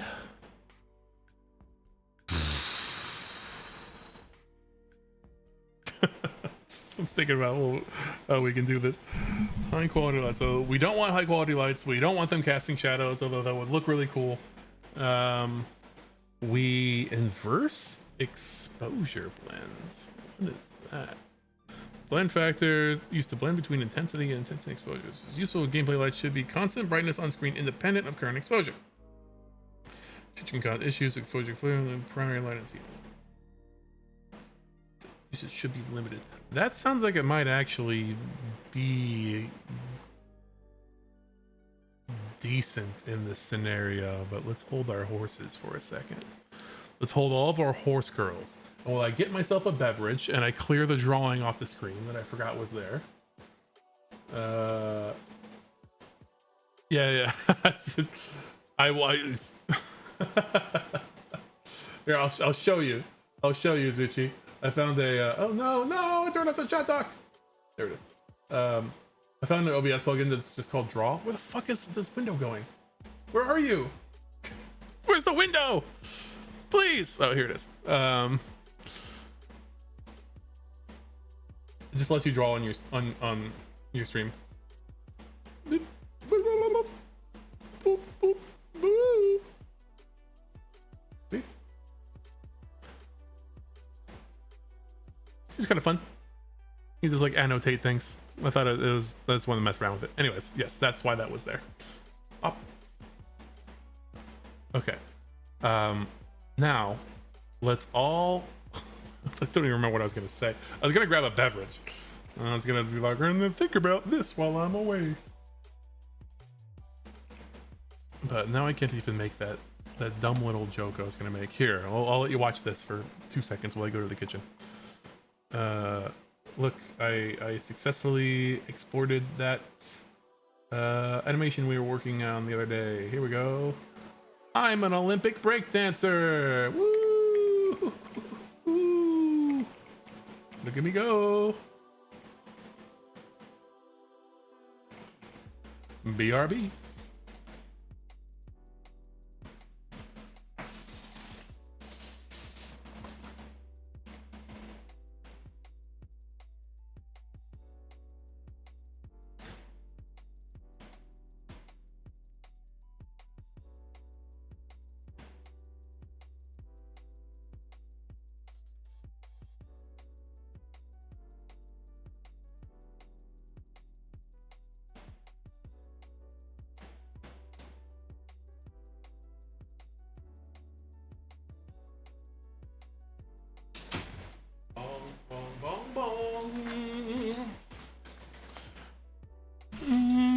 Bingle bong. All right, we're back. Please, I just want to move my chair. Okay. All right, it's enough breakdancing. I don't want to get you all too riled up.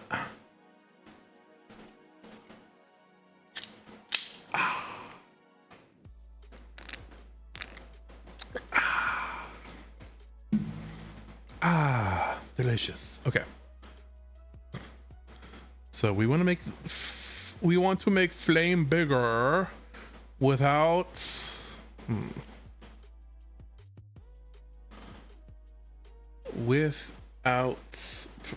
hurting our performance. I wonder if there's a way we can constrain it to only one light spawn from a particle alive at a time. That would be a good option.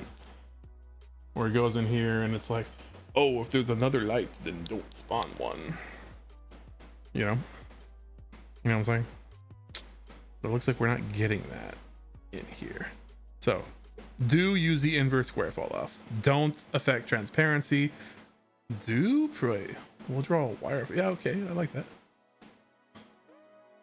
Oh, is that only in the preview editor? Well, this fucking help me. I can't see how big things are.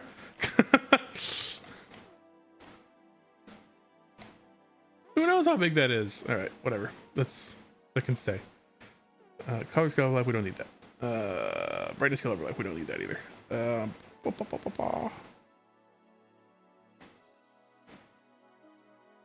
So I guess we really are just messing with the radius scale. So I had it turn, wait, light exponent.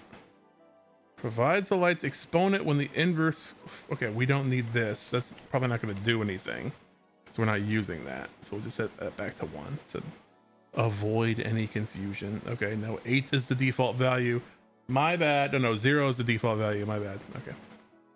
Can we get rid of that? Close that. Okay. Don't scatter volumetrically. Don't be high quality. Don't cast shadows. Don't do any advanced stuff. Don't care about the light channels. Just don't. You can be baked. So we are just concerning ourselves with the radius scale. Why don't they use the normal light system? I don't understand. Couldn't we not just call this attenuation? Okay, let's turn it up to, hold on, not 21. Let's turn this up to 0.5 again.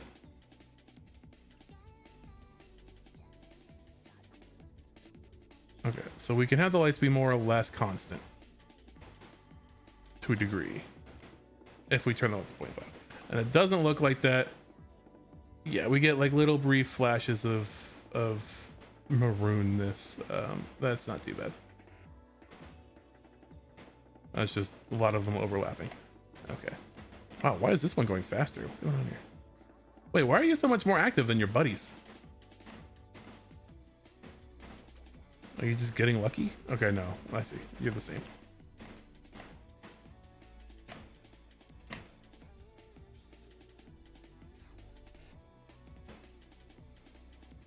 Okay, so maybe we want to do something like, oops, not that, 0.33, and then we can do brightness over lifetime. Oh, I had changed this. I see. But I bet Eva is going to be like invisible now, and it's still costing us. Yeah. Okay. Maybe I've been going, maybe I've been going too crazy with the radius, and I should just worry more about the brightness. I just gave up on lighting in Godot. Lighting confuses the heck out of me when you rave with Brunei. Yeah, I mean, what's funny is I do have a background of this. Like, I studied photography, so I know like a bit about lighting, and I did a lot of this in Unity. And when I moved to Unreal, I was like, wow, the lighting system's so cool. It's so much more advanced and yada yada. And I've basically not touched it since I've switched to Unreal. I know like some sort of high level rules of thumb, but I don't know much about like all the bells and whistles and like what all the knobs and stuff should be set to. So that's biting me right now a little bit. It's like one thing you don't want to do is like have overlapping lights. You want to like minimize the amount of lights in your level, and you don't want them like to overlap wherever possible. You don't want to use like a ton of like expensive types of lights. Like point lights are expensive, and those are like, you know, like the light bulb style lights. You want to use like other ones whenever possible, and you want to bake whenever you can. Except Unreal uses Lumen, and they're really like saying, oh, look at our dynamic lighting. You have to like, they don't really do a good job about telling you how to bake lights. So so maybe I'm brave. I think I'm just stupid. I'm just slow.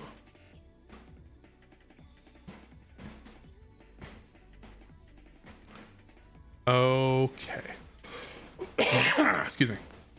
So I think what we're gonna do here is we don't want the brightness to be a constant, just on or off. We want it to, oh god, I don't know what these curves look like. Float constant curve? Constant curve. No. Float particle parameter. Float uniform with the distribution. Uniform curve. Okay, so where do I edit the curve? Show me your curves. What is this? Oh, it's a bunch of math, you say. Okay. Interpolation mode. Okay, no curves. So float uniform. This will give us a minimum and a maximum. And this is over life. So God damn it. What, you have a curve editor. Can I not just use that? I'm getting so mad.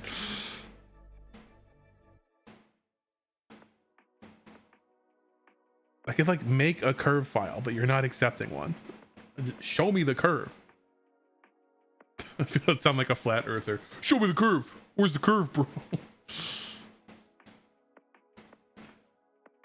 Oh, I don't see a curve. Looks flat to me. Looks like a constant. Well, fine. Float uniform. Fine. We'll do minimum 30, maximum 120.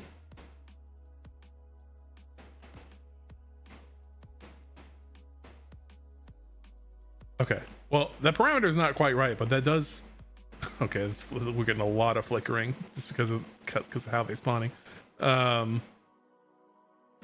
You a curved Earth or a constant Earth believer? Actually, Zuchi, I would say that I'm a. Let's see.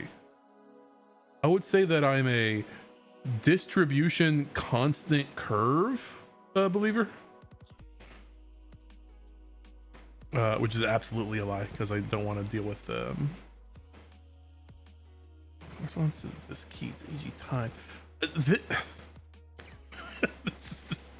This is frustrating. I'm pretty sure this is an old Cascade system too, so these are like really old implementations, so I guess I can't get too mad about this in particular, but it's like, why is this so obtuse?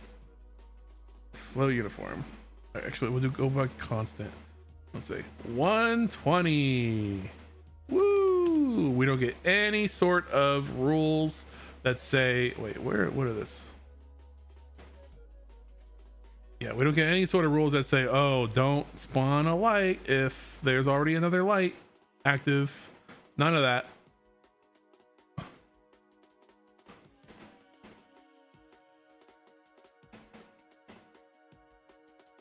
See, that's cool. That's pretty bright. All right, like right here around the center, that's 120. That's probably more than we want. I mean, out here is perfect. But if I increase the radius, then we're gonna like come into conflict with this light over here. So I guess we'll see what that happens. Radius 2. Take a look. See, we're getting there. And we're okay, we're still just outside. We're just outside. We're gonna make the spheres kiss. Now kiss.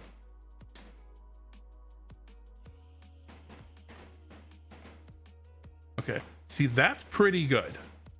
I like that. I want it to be more more stable though.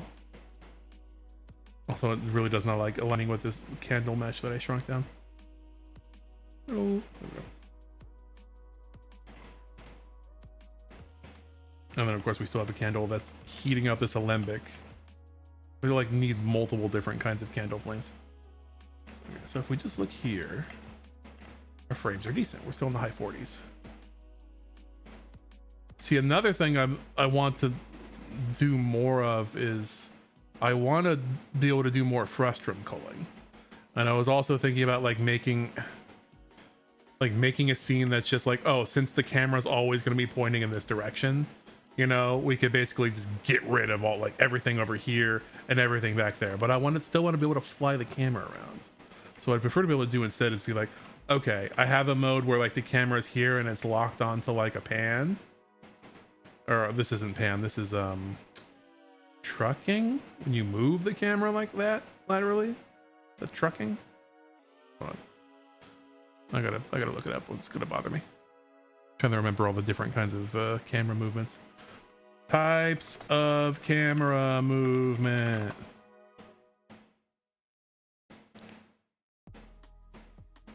Well, okay, I don't need, I just want the basic ones. Yeah. Static shot. Yeah, okay. That's not a movement. Great. Lands. Fuck's sake, this sucks. Let's want a list.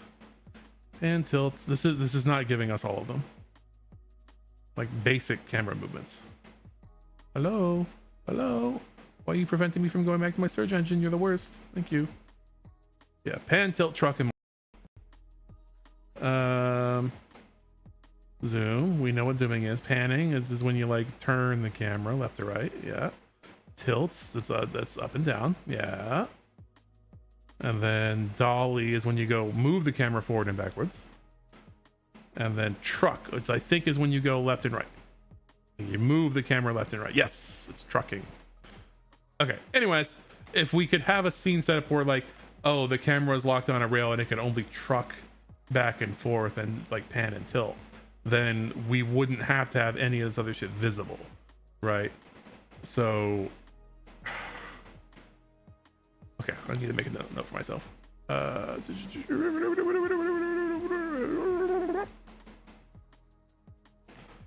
Learn more about how UE does camera / frustrum culling and whether we can manually toggle rendering for parts of a scene. Yeah. Okay, that's pretty good. God damn it. Okay.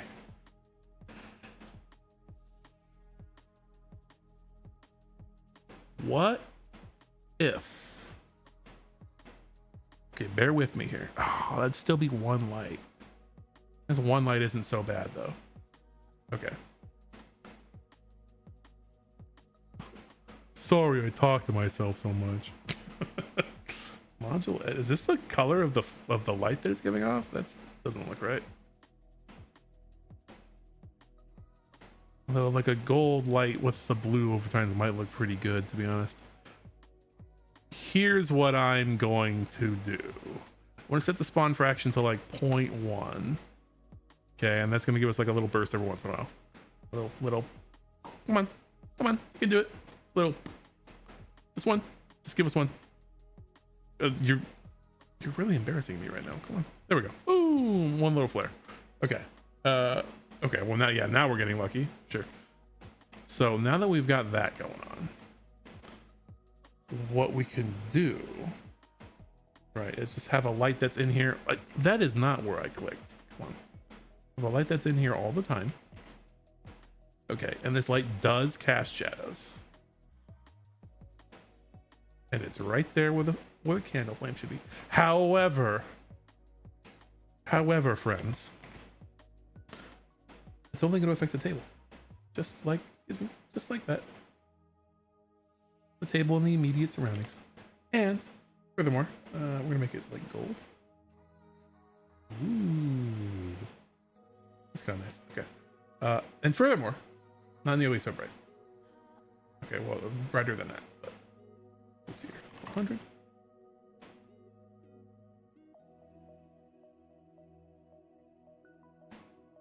Okay, see, that's coming along. I like that, and that's not too bad because now we max out at 2 lights overlapping for brief periods. Right, so we got this one little light that comes up, pop. So we get into the maroon, which, you know, less than ideal, but we're in a situation where, oh, see, look, it triggered twice in a row and it went white there. See, again, I'd really love to be able to trigger like, oh, every once in a while it will, you know, it'll make a light, but only if there's not another light from the candle already. That'd be great. I mean, we could just have this light sort of do that. So that would probably be cheaper. And have it just not correlate to the candle at all. It's just a flickering light. Wait, what can I put on this light? What kind of components do you got there, buddy? Tiny flicker. Some like classes have component types that are built in that you can use with them.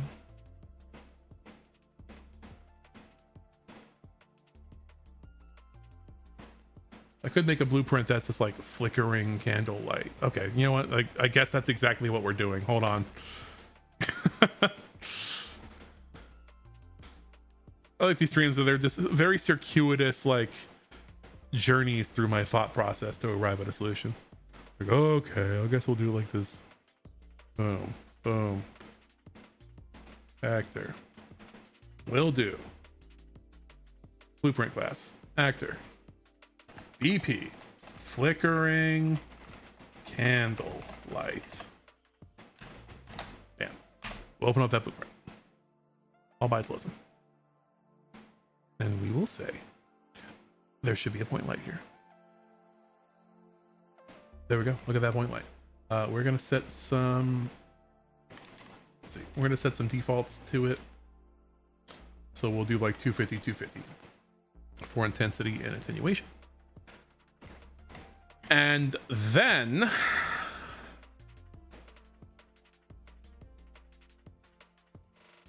we have to do a little bit of event graphing. So we don't need to do anything on begin play. I guess it needs to happen on tick, sadly, which makes this expensive in its own way, but on the CPU. I mean, not really.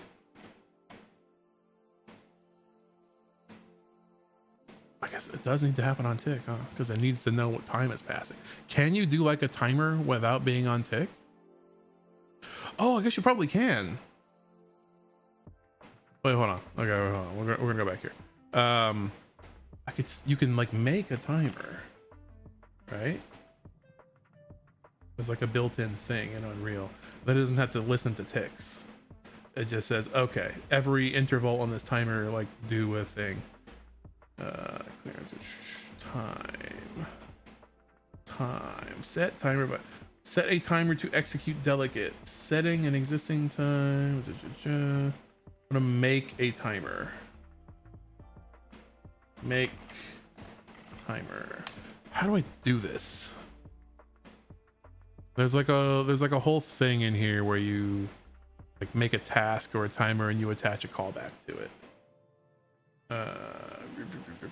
All right, back to the documentation. This will be fun. Get in there. All right. Unreal blueprint timer? Question mark? Using timers in Unreal Engine. Timers perform actions either after a delay period or continuously over a period of time. Yes. For example, you may want to make a player character invincible after attaining a certain time. Yes. Ultimately, you may want to apply damage every second to the player. Yes. Okay. Well, I would actually use a different system to do that, but that's fine. New games. Okay. Set the variable. Wait. Hold on. Oh, okay. I was gonna say, well, how does this thing have an initial lifespan? Finish. What? What? What? You didn't tell me anything about timers in here. What is this?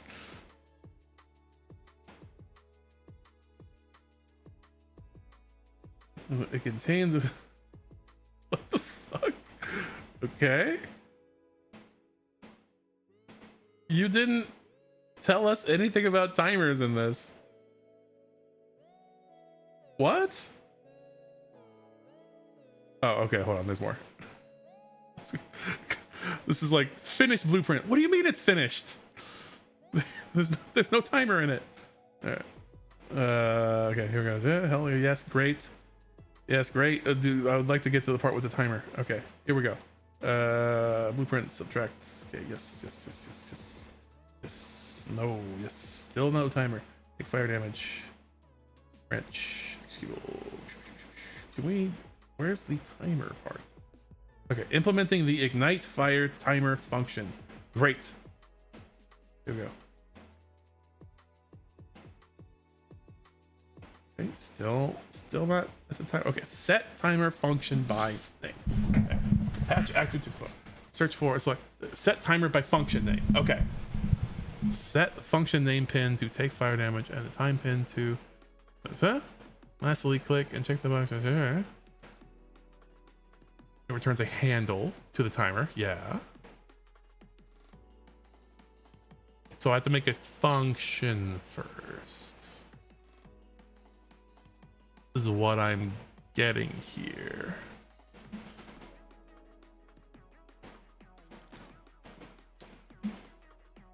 So what we need to do is to begin play, we need to set up a timer,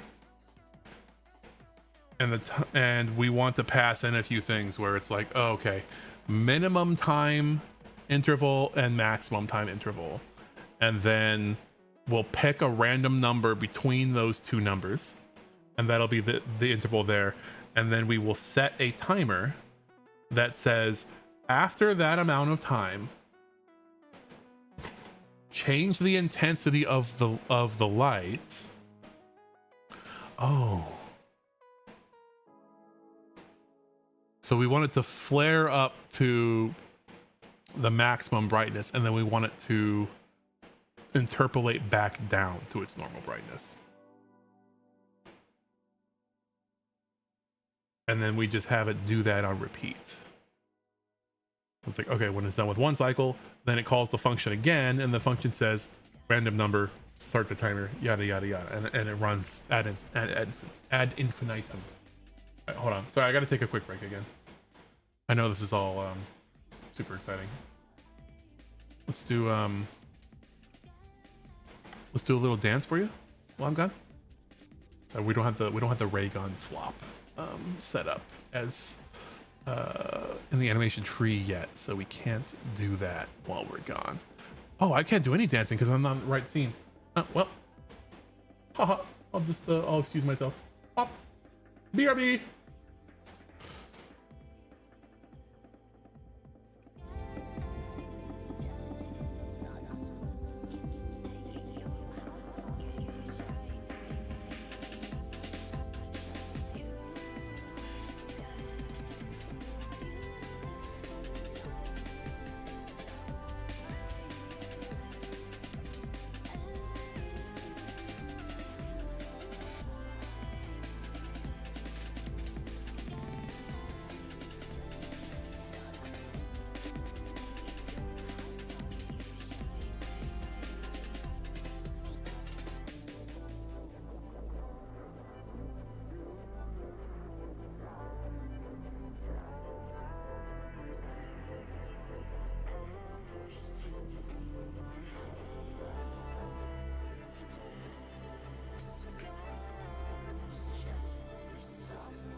Hi. Hi. And I'm back. I thought a lot about it while I was up there, and I think I know how to do this, but maybe not. So what we're gonna do? Wait, actually, I need to find out. Can you call it within the function that it's in? Can you make it recursive? So we have the set timer by function, right? Can we have it call the function that it's being called inside of?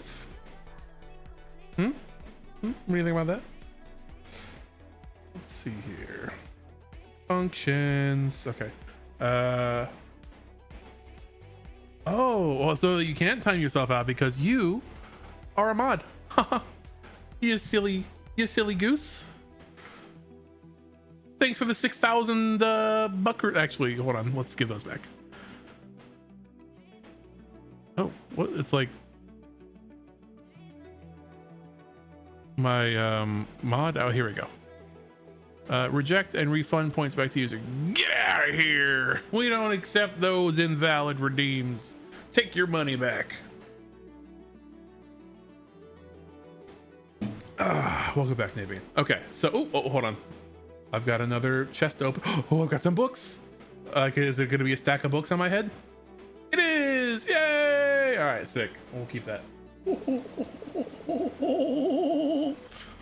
Bong bong bong bong bong bong bong bong bong bong bong bong bong bong bong bong bong bong bong.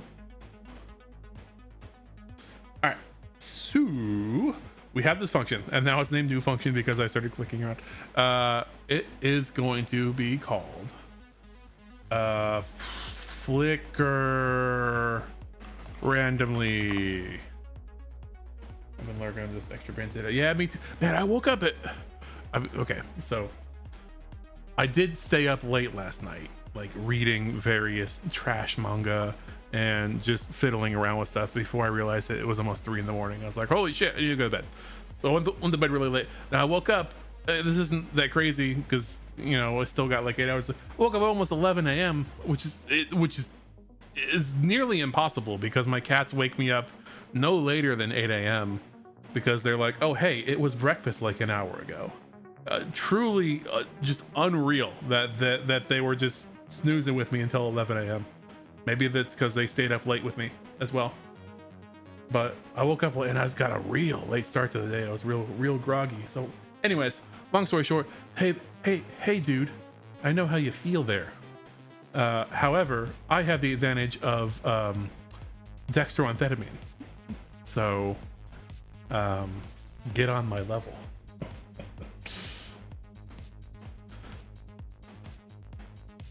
All right, flicker randomly is what we're gonna do, boys and girls. Go to the next one. Yeah, do it. Actually, that reminds me, I gotta call yo, trash manga picking up always felt like garbage genre was underrated. But I got reincarnated as a rotten banana peel. Yo, there's one that's where the guy gets reincarnated as a vending machine, and I think one of the vending machines that he can turn into is like a recycling vending machine. My new insurance fixes the problem. Yeah, I need to call. I need to get mine pre-authorized because I still have to pay out of pocket for them. So now I have to call the insurance and like beg for them to cover the medication that I've been prescribed, which is super cool. I love that. I should probably do it. Actually, how many do I have? I got almost a month supply. I got time. That's almost. Okay, so we are going to take our point light. What the fuck are we doing?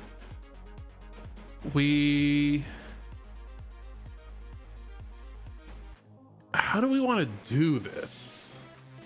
I'm just gonna set timer by function name. Function name?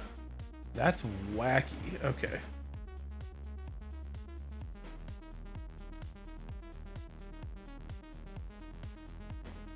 False. Okay, so we don't want it to loop.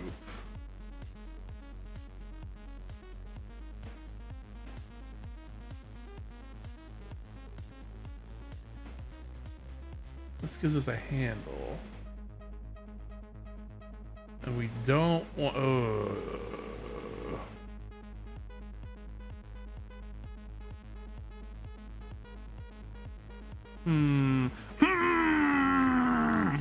Okay.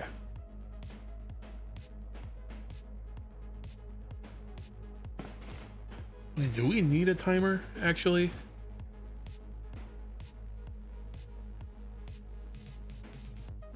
Well, I might detect an infinite loop if I try to do it a different way. Because all we really need to do is like set a random delay, make the light brighter, and then interpolate it back down.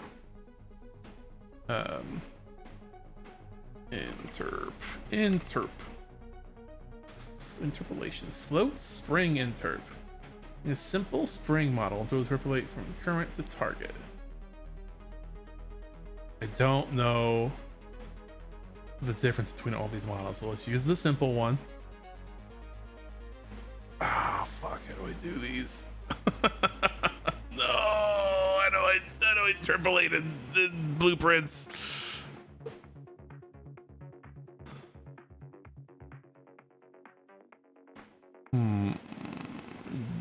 Probably don't need this. Current.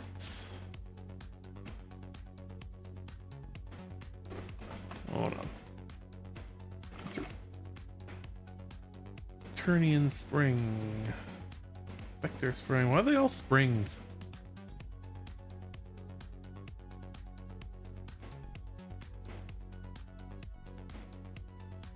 All right, fine.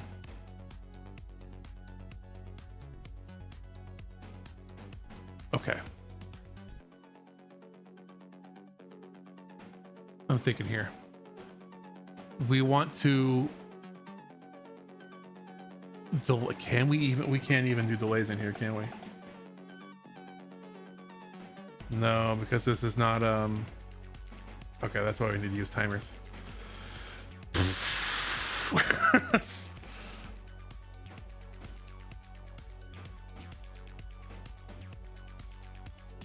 I'm trying to think about how to set this up.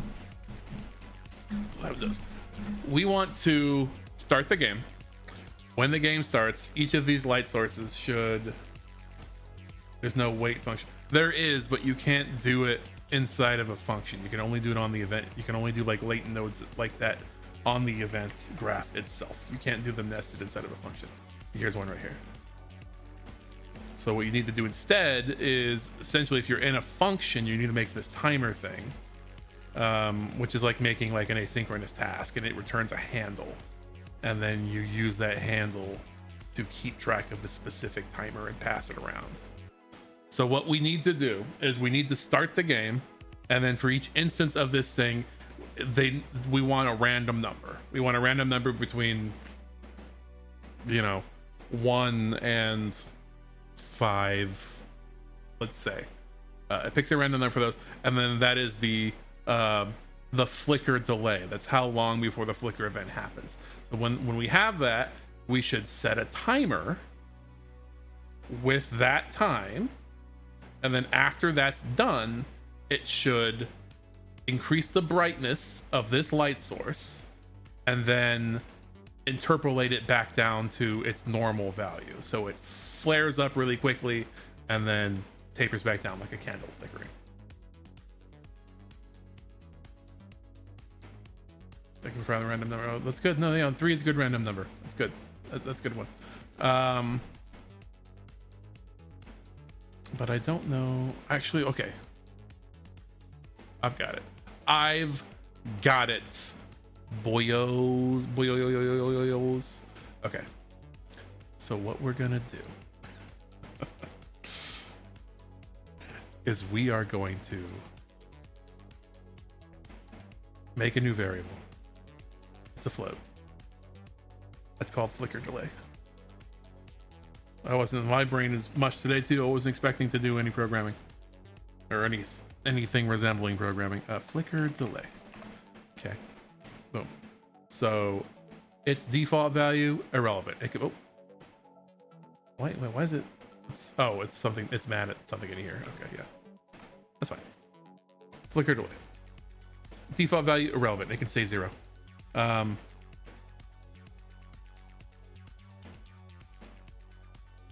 we need 2 more variables actually, and these are going to be public.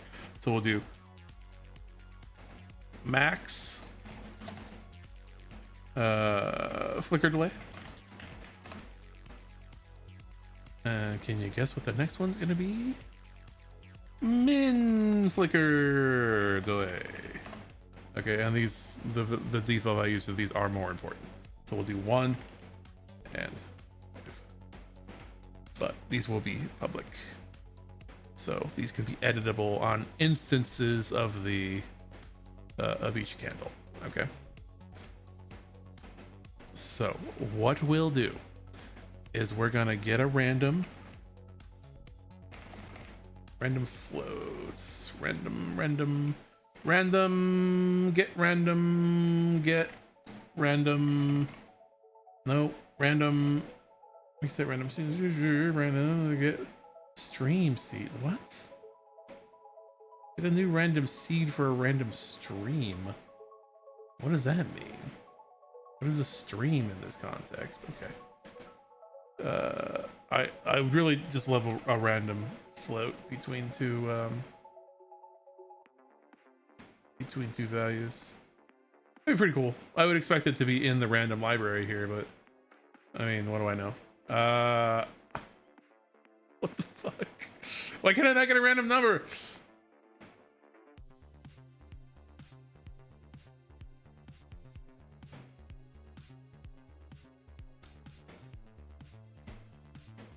What? Set the seed of a random stream. Okay, I don't want, I just give me something. Okay, wait, hold on. Maybe I think about this all wrong. Wait, random. Aha!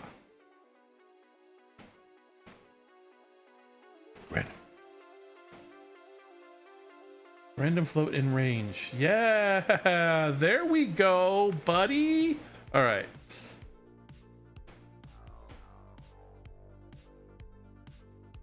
Give me a random float in the range between the minimum and the maximum.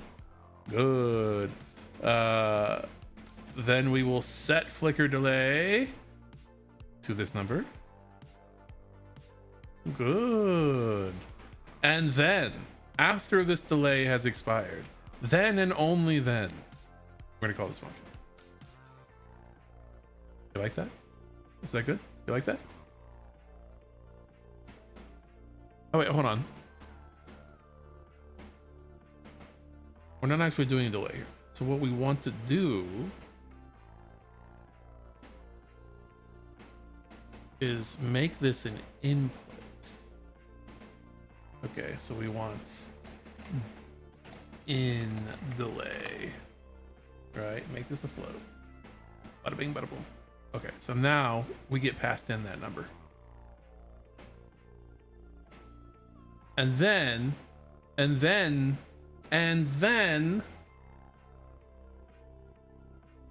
we go in here.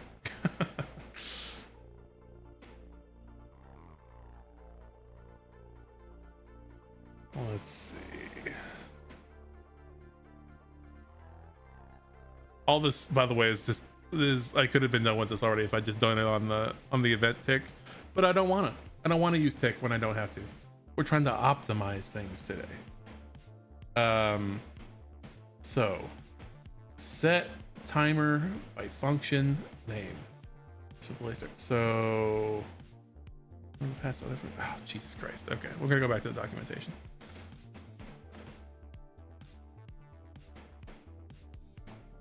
So what do we got here? I'd like to look at your screenshots. I'd like them to be bigger. I can't actually see what's going on here. You're not actually giving me the option to zoom in on this cleanly because oh, okay, hold on. There we go. Okay. Take fire damage.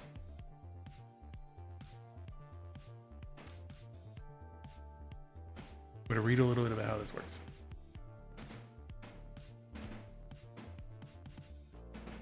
Drag, execute actions menu. Set fire timer. Did we make that already?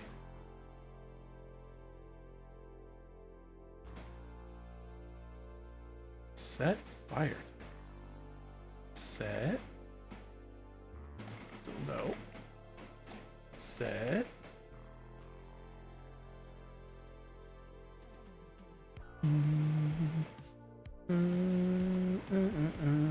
I hate this. They did a bunch of stuff. They did a bunch of stuff beforehand that I didn't listen. Hit actor transform. Where does it? Doesn't actually say. Take fire damage. Take fire damage. Take fire damage. Where is set fire timer?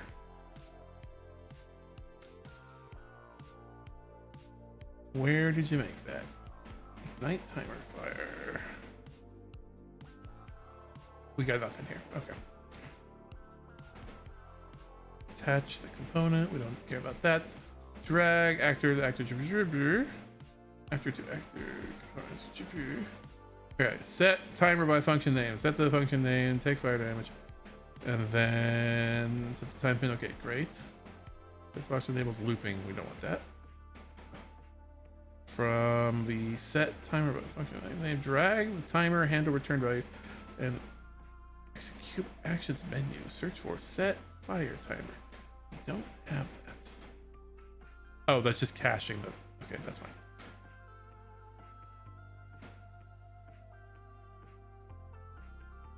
What I don't understand is. Okay, hold on. It's after this delay, it'll call this function.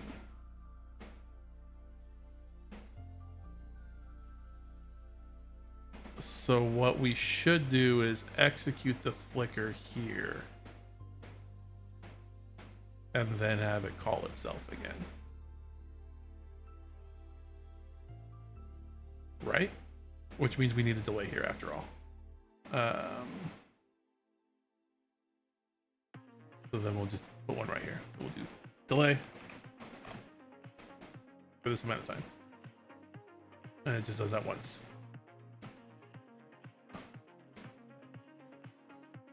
And then we'll just copy that. And we'll move this in here. And then,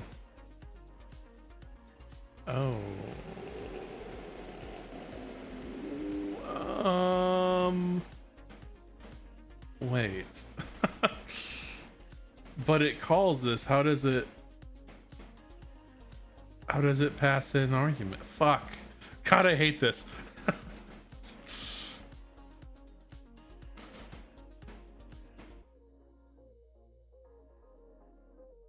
So it calls a delegate, but how does it pass in arguments to it?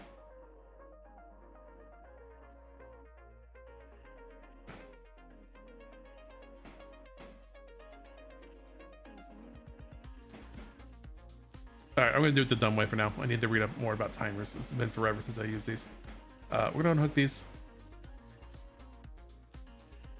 Actually, wait, we're gonna put that like that. Yeah. Delay. Yeah, quick, cool.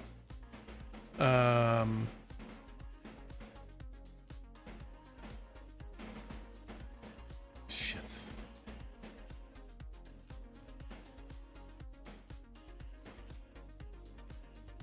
Sorry, my brain has stopped functioning now. I just crossed my wires. I'll hook all of that. It's getting pretty hot in here.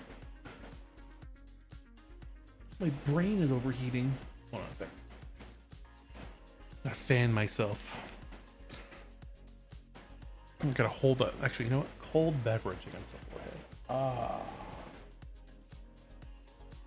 that's real nice.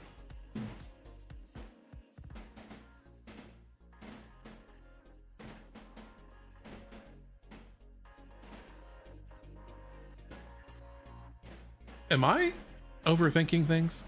I feel like there's a flickering light function probably already built into Unreal. Unreal. Flickering light.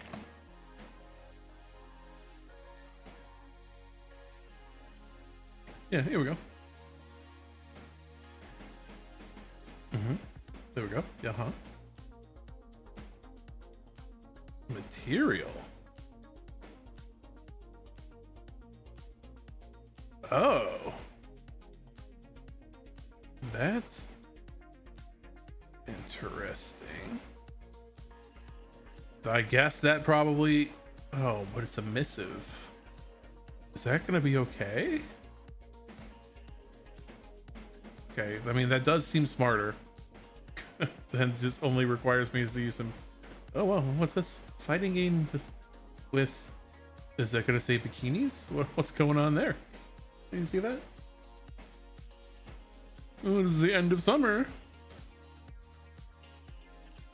Yeah, anyways, it passes it to a light function, which makes sense. Oh, a sine wave. A sine wave, you say?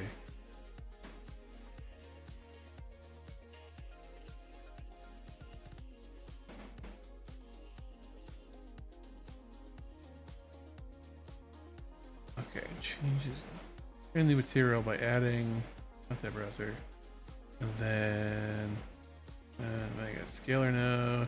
We probably want to make it the color that we want, right? Like the time output multiply. I don't get this. So wait, where do we put the material on the spotlight? Is there like a light function material? Hold on. I'm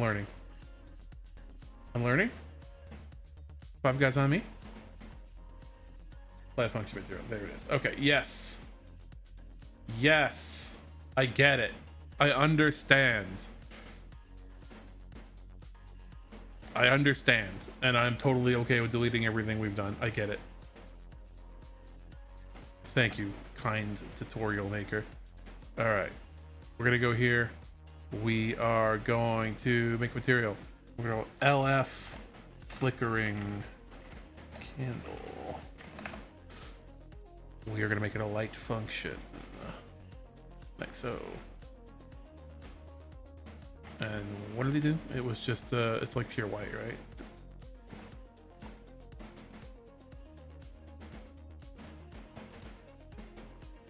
Okay. Yeah, great.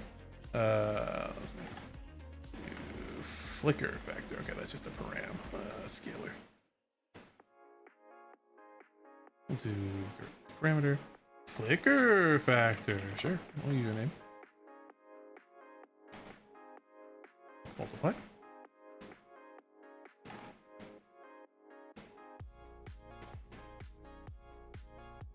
Sine.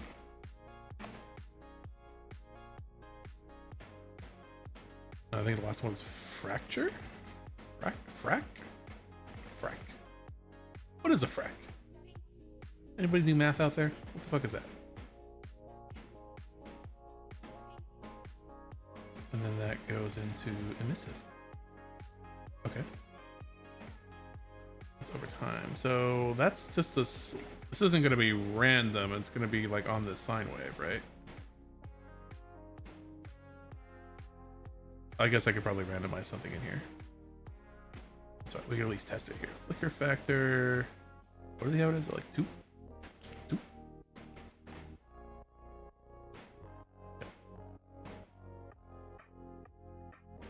Okay. Yeah. Is that it? That was really easy. Wow, really easy. Okay. Shit, should have done that from the beginning. Imagine looking something up if you don't know it. Imagine that. LF flickering. Okay, so flickering wrong. That's cool. Oh, it's going for it. Look at you. Okay. It's too much flickering, but I get the idea. Yeah. I want to click on the candle.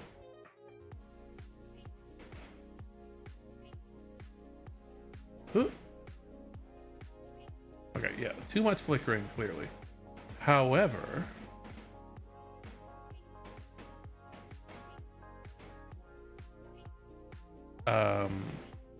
yeah, I mean, good proof of concept.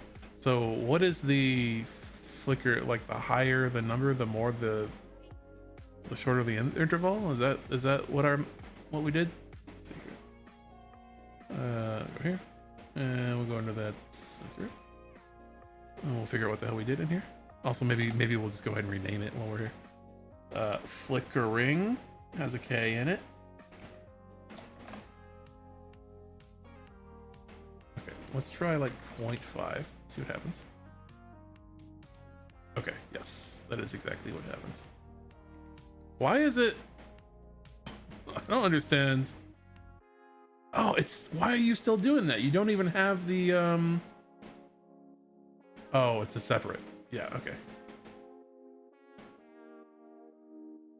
I've done all kinds of wacky things today. So no light. No light for you. There we go.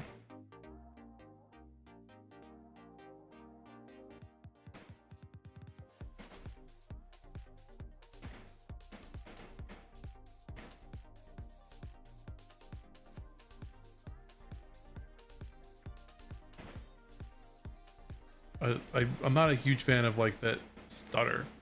What's that? Look at that. Boop, boop, boop, boop.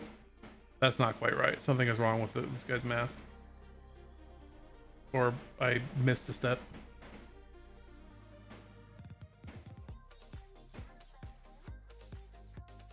Okay, get out of here through timers. I don't care. Be gone, timers. I have no use for you anymore. Okay.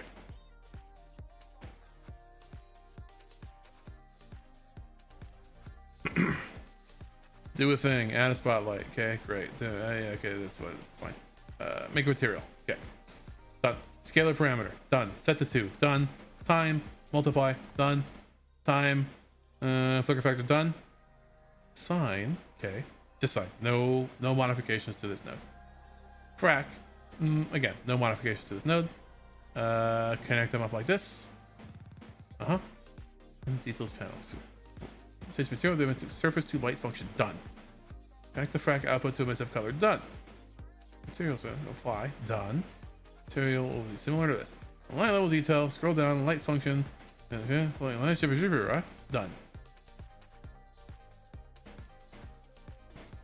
Okay. Try other values. You can play with. I got down. So okay. Okay. Thank you. Thank you. Thank you for your service. Okay. We're on the right track here.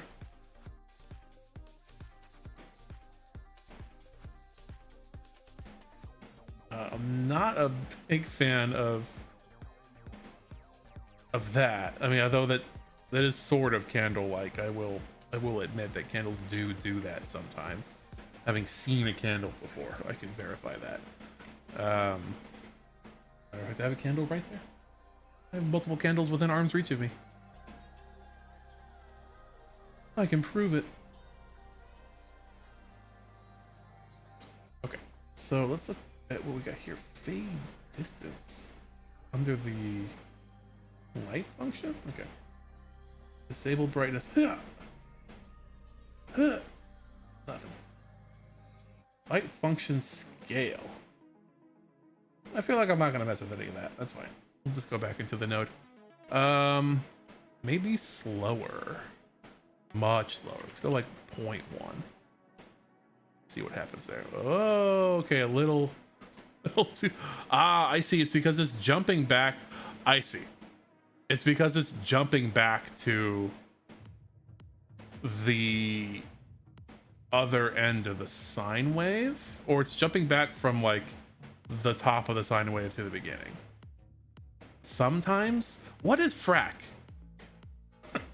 Other than a curse word in Battlestar Galactica. What is frac? Hey, what are you fracking there? What is that? Can I see what happens if we just take you out of the equation? Okay. Oh?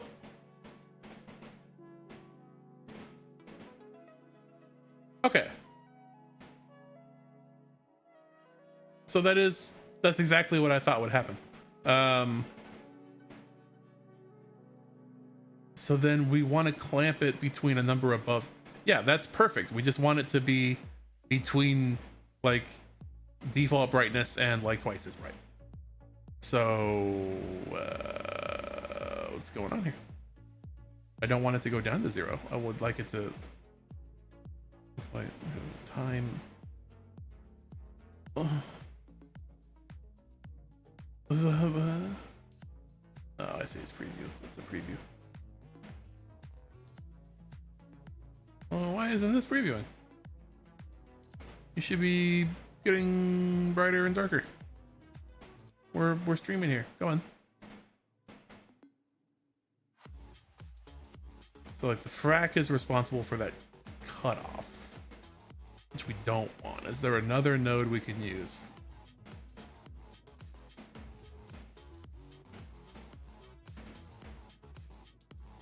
Man, this is absolutely perfect if we could just get it to stay at 1 brightness between these.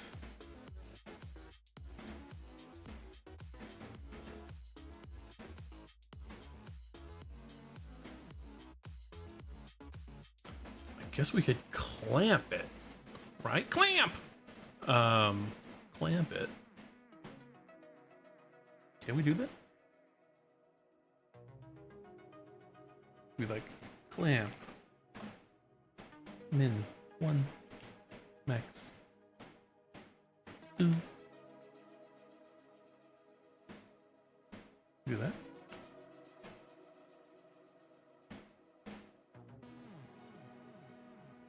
Oh, now it's not going to do anything because it was going between 0 and 1.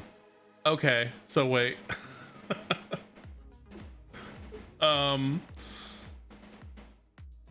So what? We just need to like add 1 here?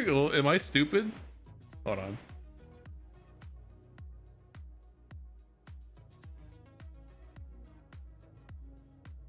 No.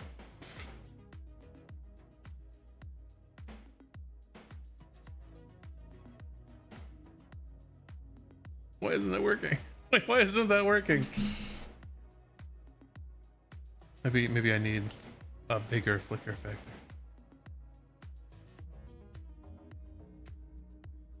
Okay, that ain't doing it. What do? Multiply them. Great. Sine. Great.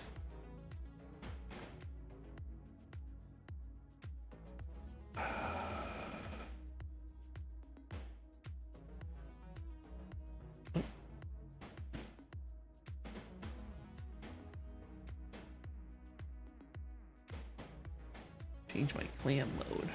Clam max.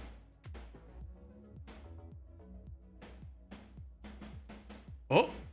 Oh, that's not doing it.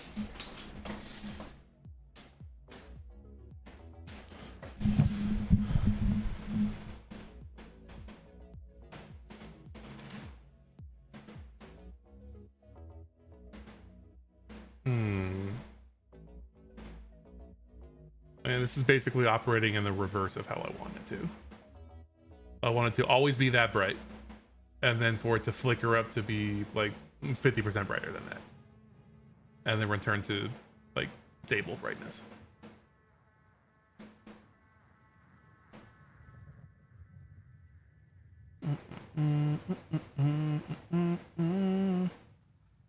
Oh, somebody sent me a link.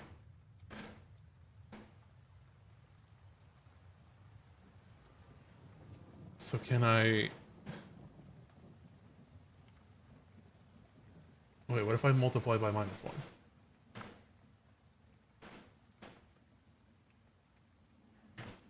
My old go-to... There's even a -1 node, right?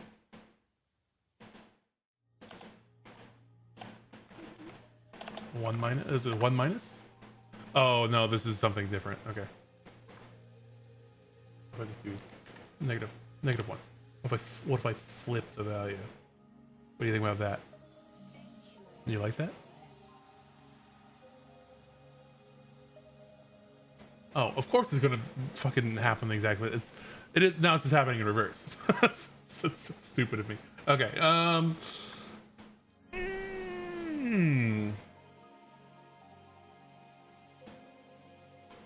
Okay, what if I do that before?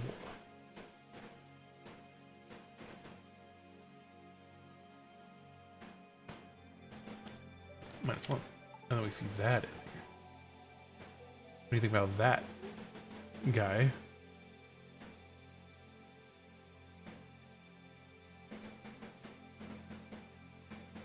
Okay, well, yeah, exactly the same. I guess I don't understand too much about what's happening in the sign. I'm not a shader engineer, guys. I'll be honest with you. We're gonna leave it like that for now because it looks fine. I'll make another little note. Yep. Learn more about light functions. Nodes to manipulate and how to and various you know, there we go. That's good enough. Okay, there we go. That is good. And you know what we're gonna do? Here's how I'm gonna play this. It's not ideal, but we'll do it. Now we got two of them, and then one of them doesn't have that light function. So now, oh, look at that. Oh. And then look, we could even turn this up to like 1. Okay, that kind of doesn't look as good. We're gonna go like to like 0.7. Now we have 2 lights, one of them with that function, one of them without. That's more what I wanted it to look like. There we go. And we even have a candle there. Okay, yeah, I want to look at like different shapes to manipulate that. Like just like a vanilla sine wave doesn't quite get us the taper off that I would expect there. But that's fine, we did it. And with only 2 lights instead of 1. Oh yeah, yeah, that. Yeah, I mean it doesn't. It's not super, but. That's fine. This is how it normally look all the time. And then we get a little flicker when it does that. That's fine. That's fine. We're doing fine. How are you?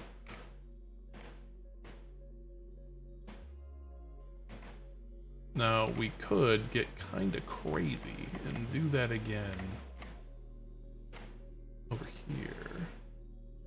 So wait, hold on. I need both of these. You and okay, copy. Actually, what am I doing? We'll just do this right here. Oh, they're gonna be perfectly synced too, though, huh? Look at that. We don't really want that. That looks bad. We need to like vary the flicker length. See, that's another thing is we need to vary the flicker length. Can we random?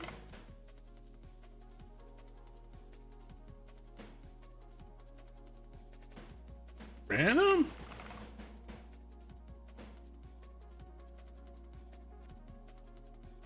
Okay, well, that'll go more into learning about nodes in light functions, material nodes. But look how much light we have over there now, and it only kind of tanks the performance. Oh yeah, look, yeah, it's bad. We have like constantly 4 overlapping here in the center. It's not great. It's not nearly as bad as that little light tree was, but this isn't fantastic.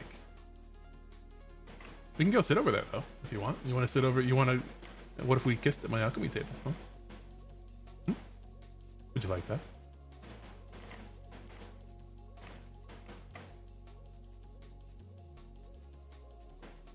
Let me see.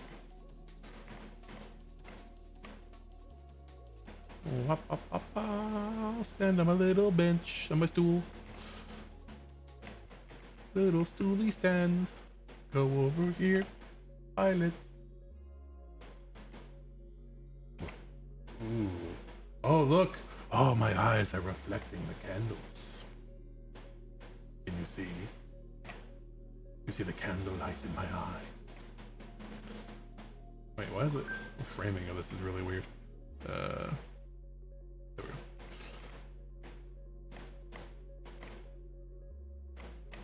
So we're gonna do. Kind of want this,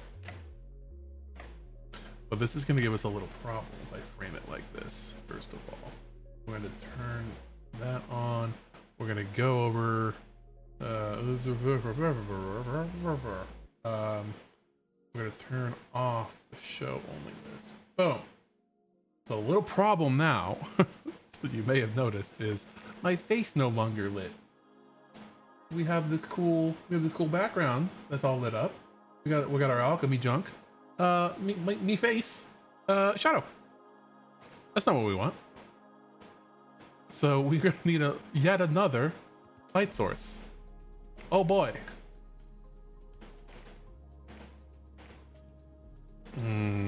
I did make a note to look at baked light sources, right? Baked static lights. That's gonna be important. See, that's exactly what would be good here. Having like a light here that is baked. Like most of this could be baked. Like the baseline, like all the lighting here could be baked. The baseline, like for here, the candle could be baked, and the flickering could be dynamic. And then that would be super duper cheap. But for now, we will make yet another one of these little beauty lights for me. Make it a rect light this time.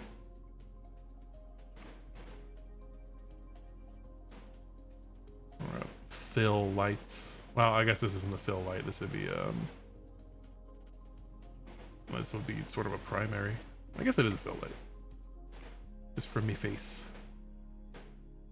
We're gonna turn the attenuation radius way down once again. We don't want it touching the table. Just my face, please. Just my big, beautiful face. 100? 50. 50's good.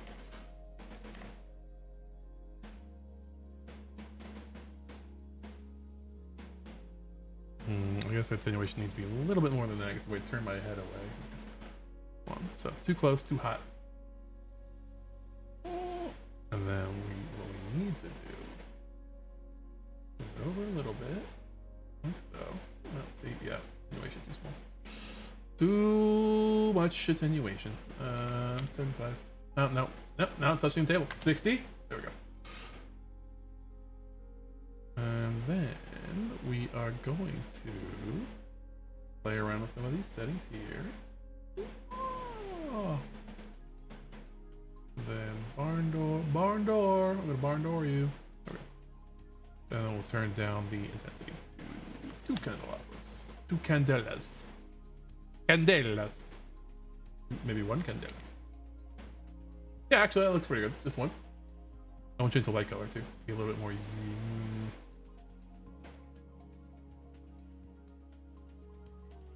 Kind of hard to get it to match. Now I kind of just look like washed out like that. And then if I go blue, then I don't match at all. A tough question. Also, can I turn down the specularity of this? I wanted it to be wider.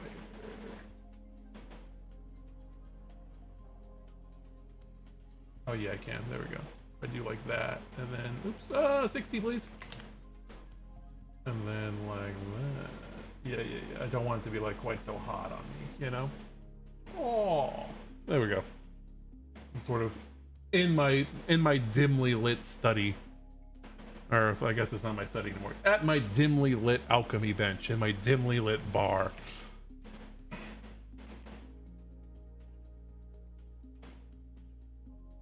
Cool. I mean, that's not bad. I feel like that looks pretty good. We'll add some more detail and do some stuff with the bottles. But that's a fun little scene.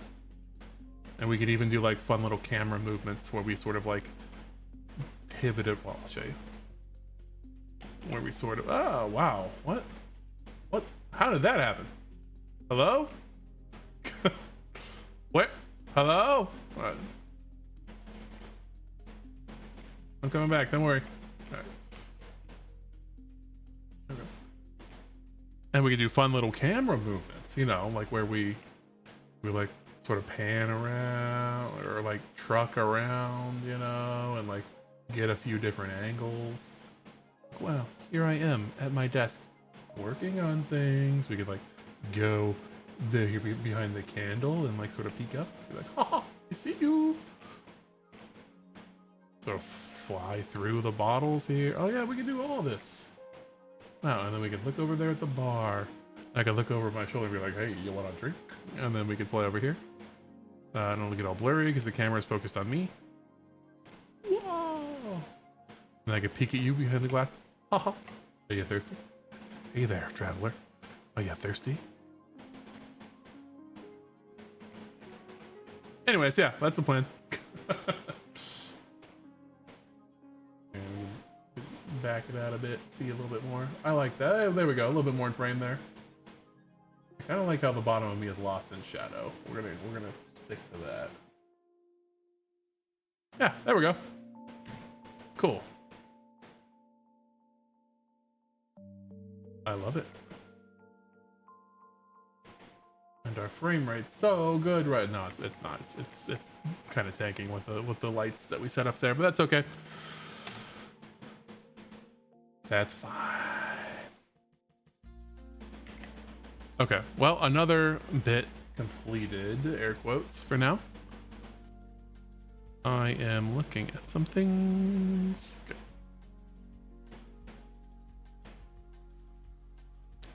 Take a look at the notes. I don't know how much longer I have in me today.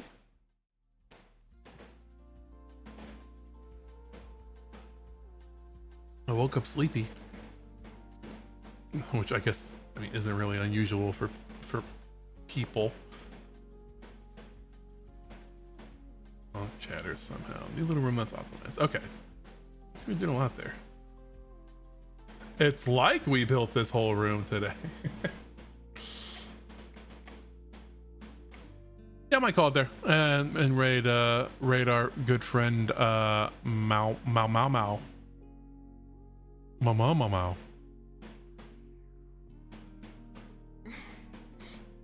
Oh, they're playing Fields of Mystria today. Fantastic. Yeah, let's do that. I could use a little break. It's getting hot in here. I'm sweating. My brain's malfunctioning. I'm seeing things. Getting paranoid. Yeah. Hey, thanks for hanging out if you're out there. Wow, there's nobody here. There's like literally nobody here.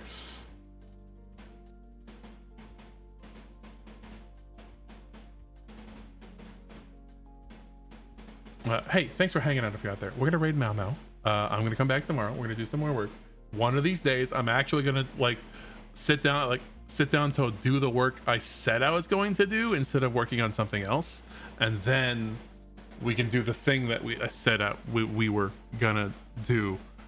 I need a project manager, really, for my life and for me to sort of stand behind me and maybe tase me whenever I get off track. I think would be a good negative reinforcement to getting rid of some of this disordered behavior. Anyway, we're gonna go talk to Mau Mau, our very good friend. Hey there, how you doing? Hey.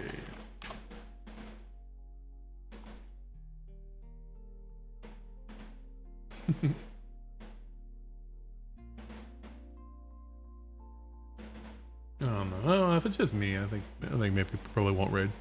Hey, if you're out there, go watch Mau Mau. Otherwise, okay, love you, bye.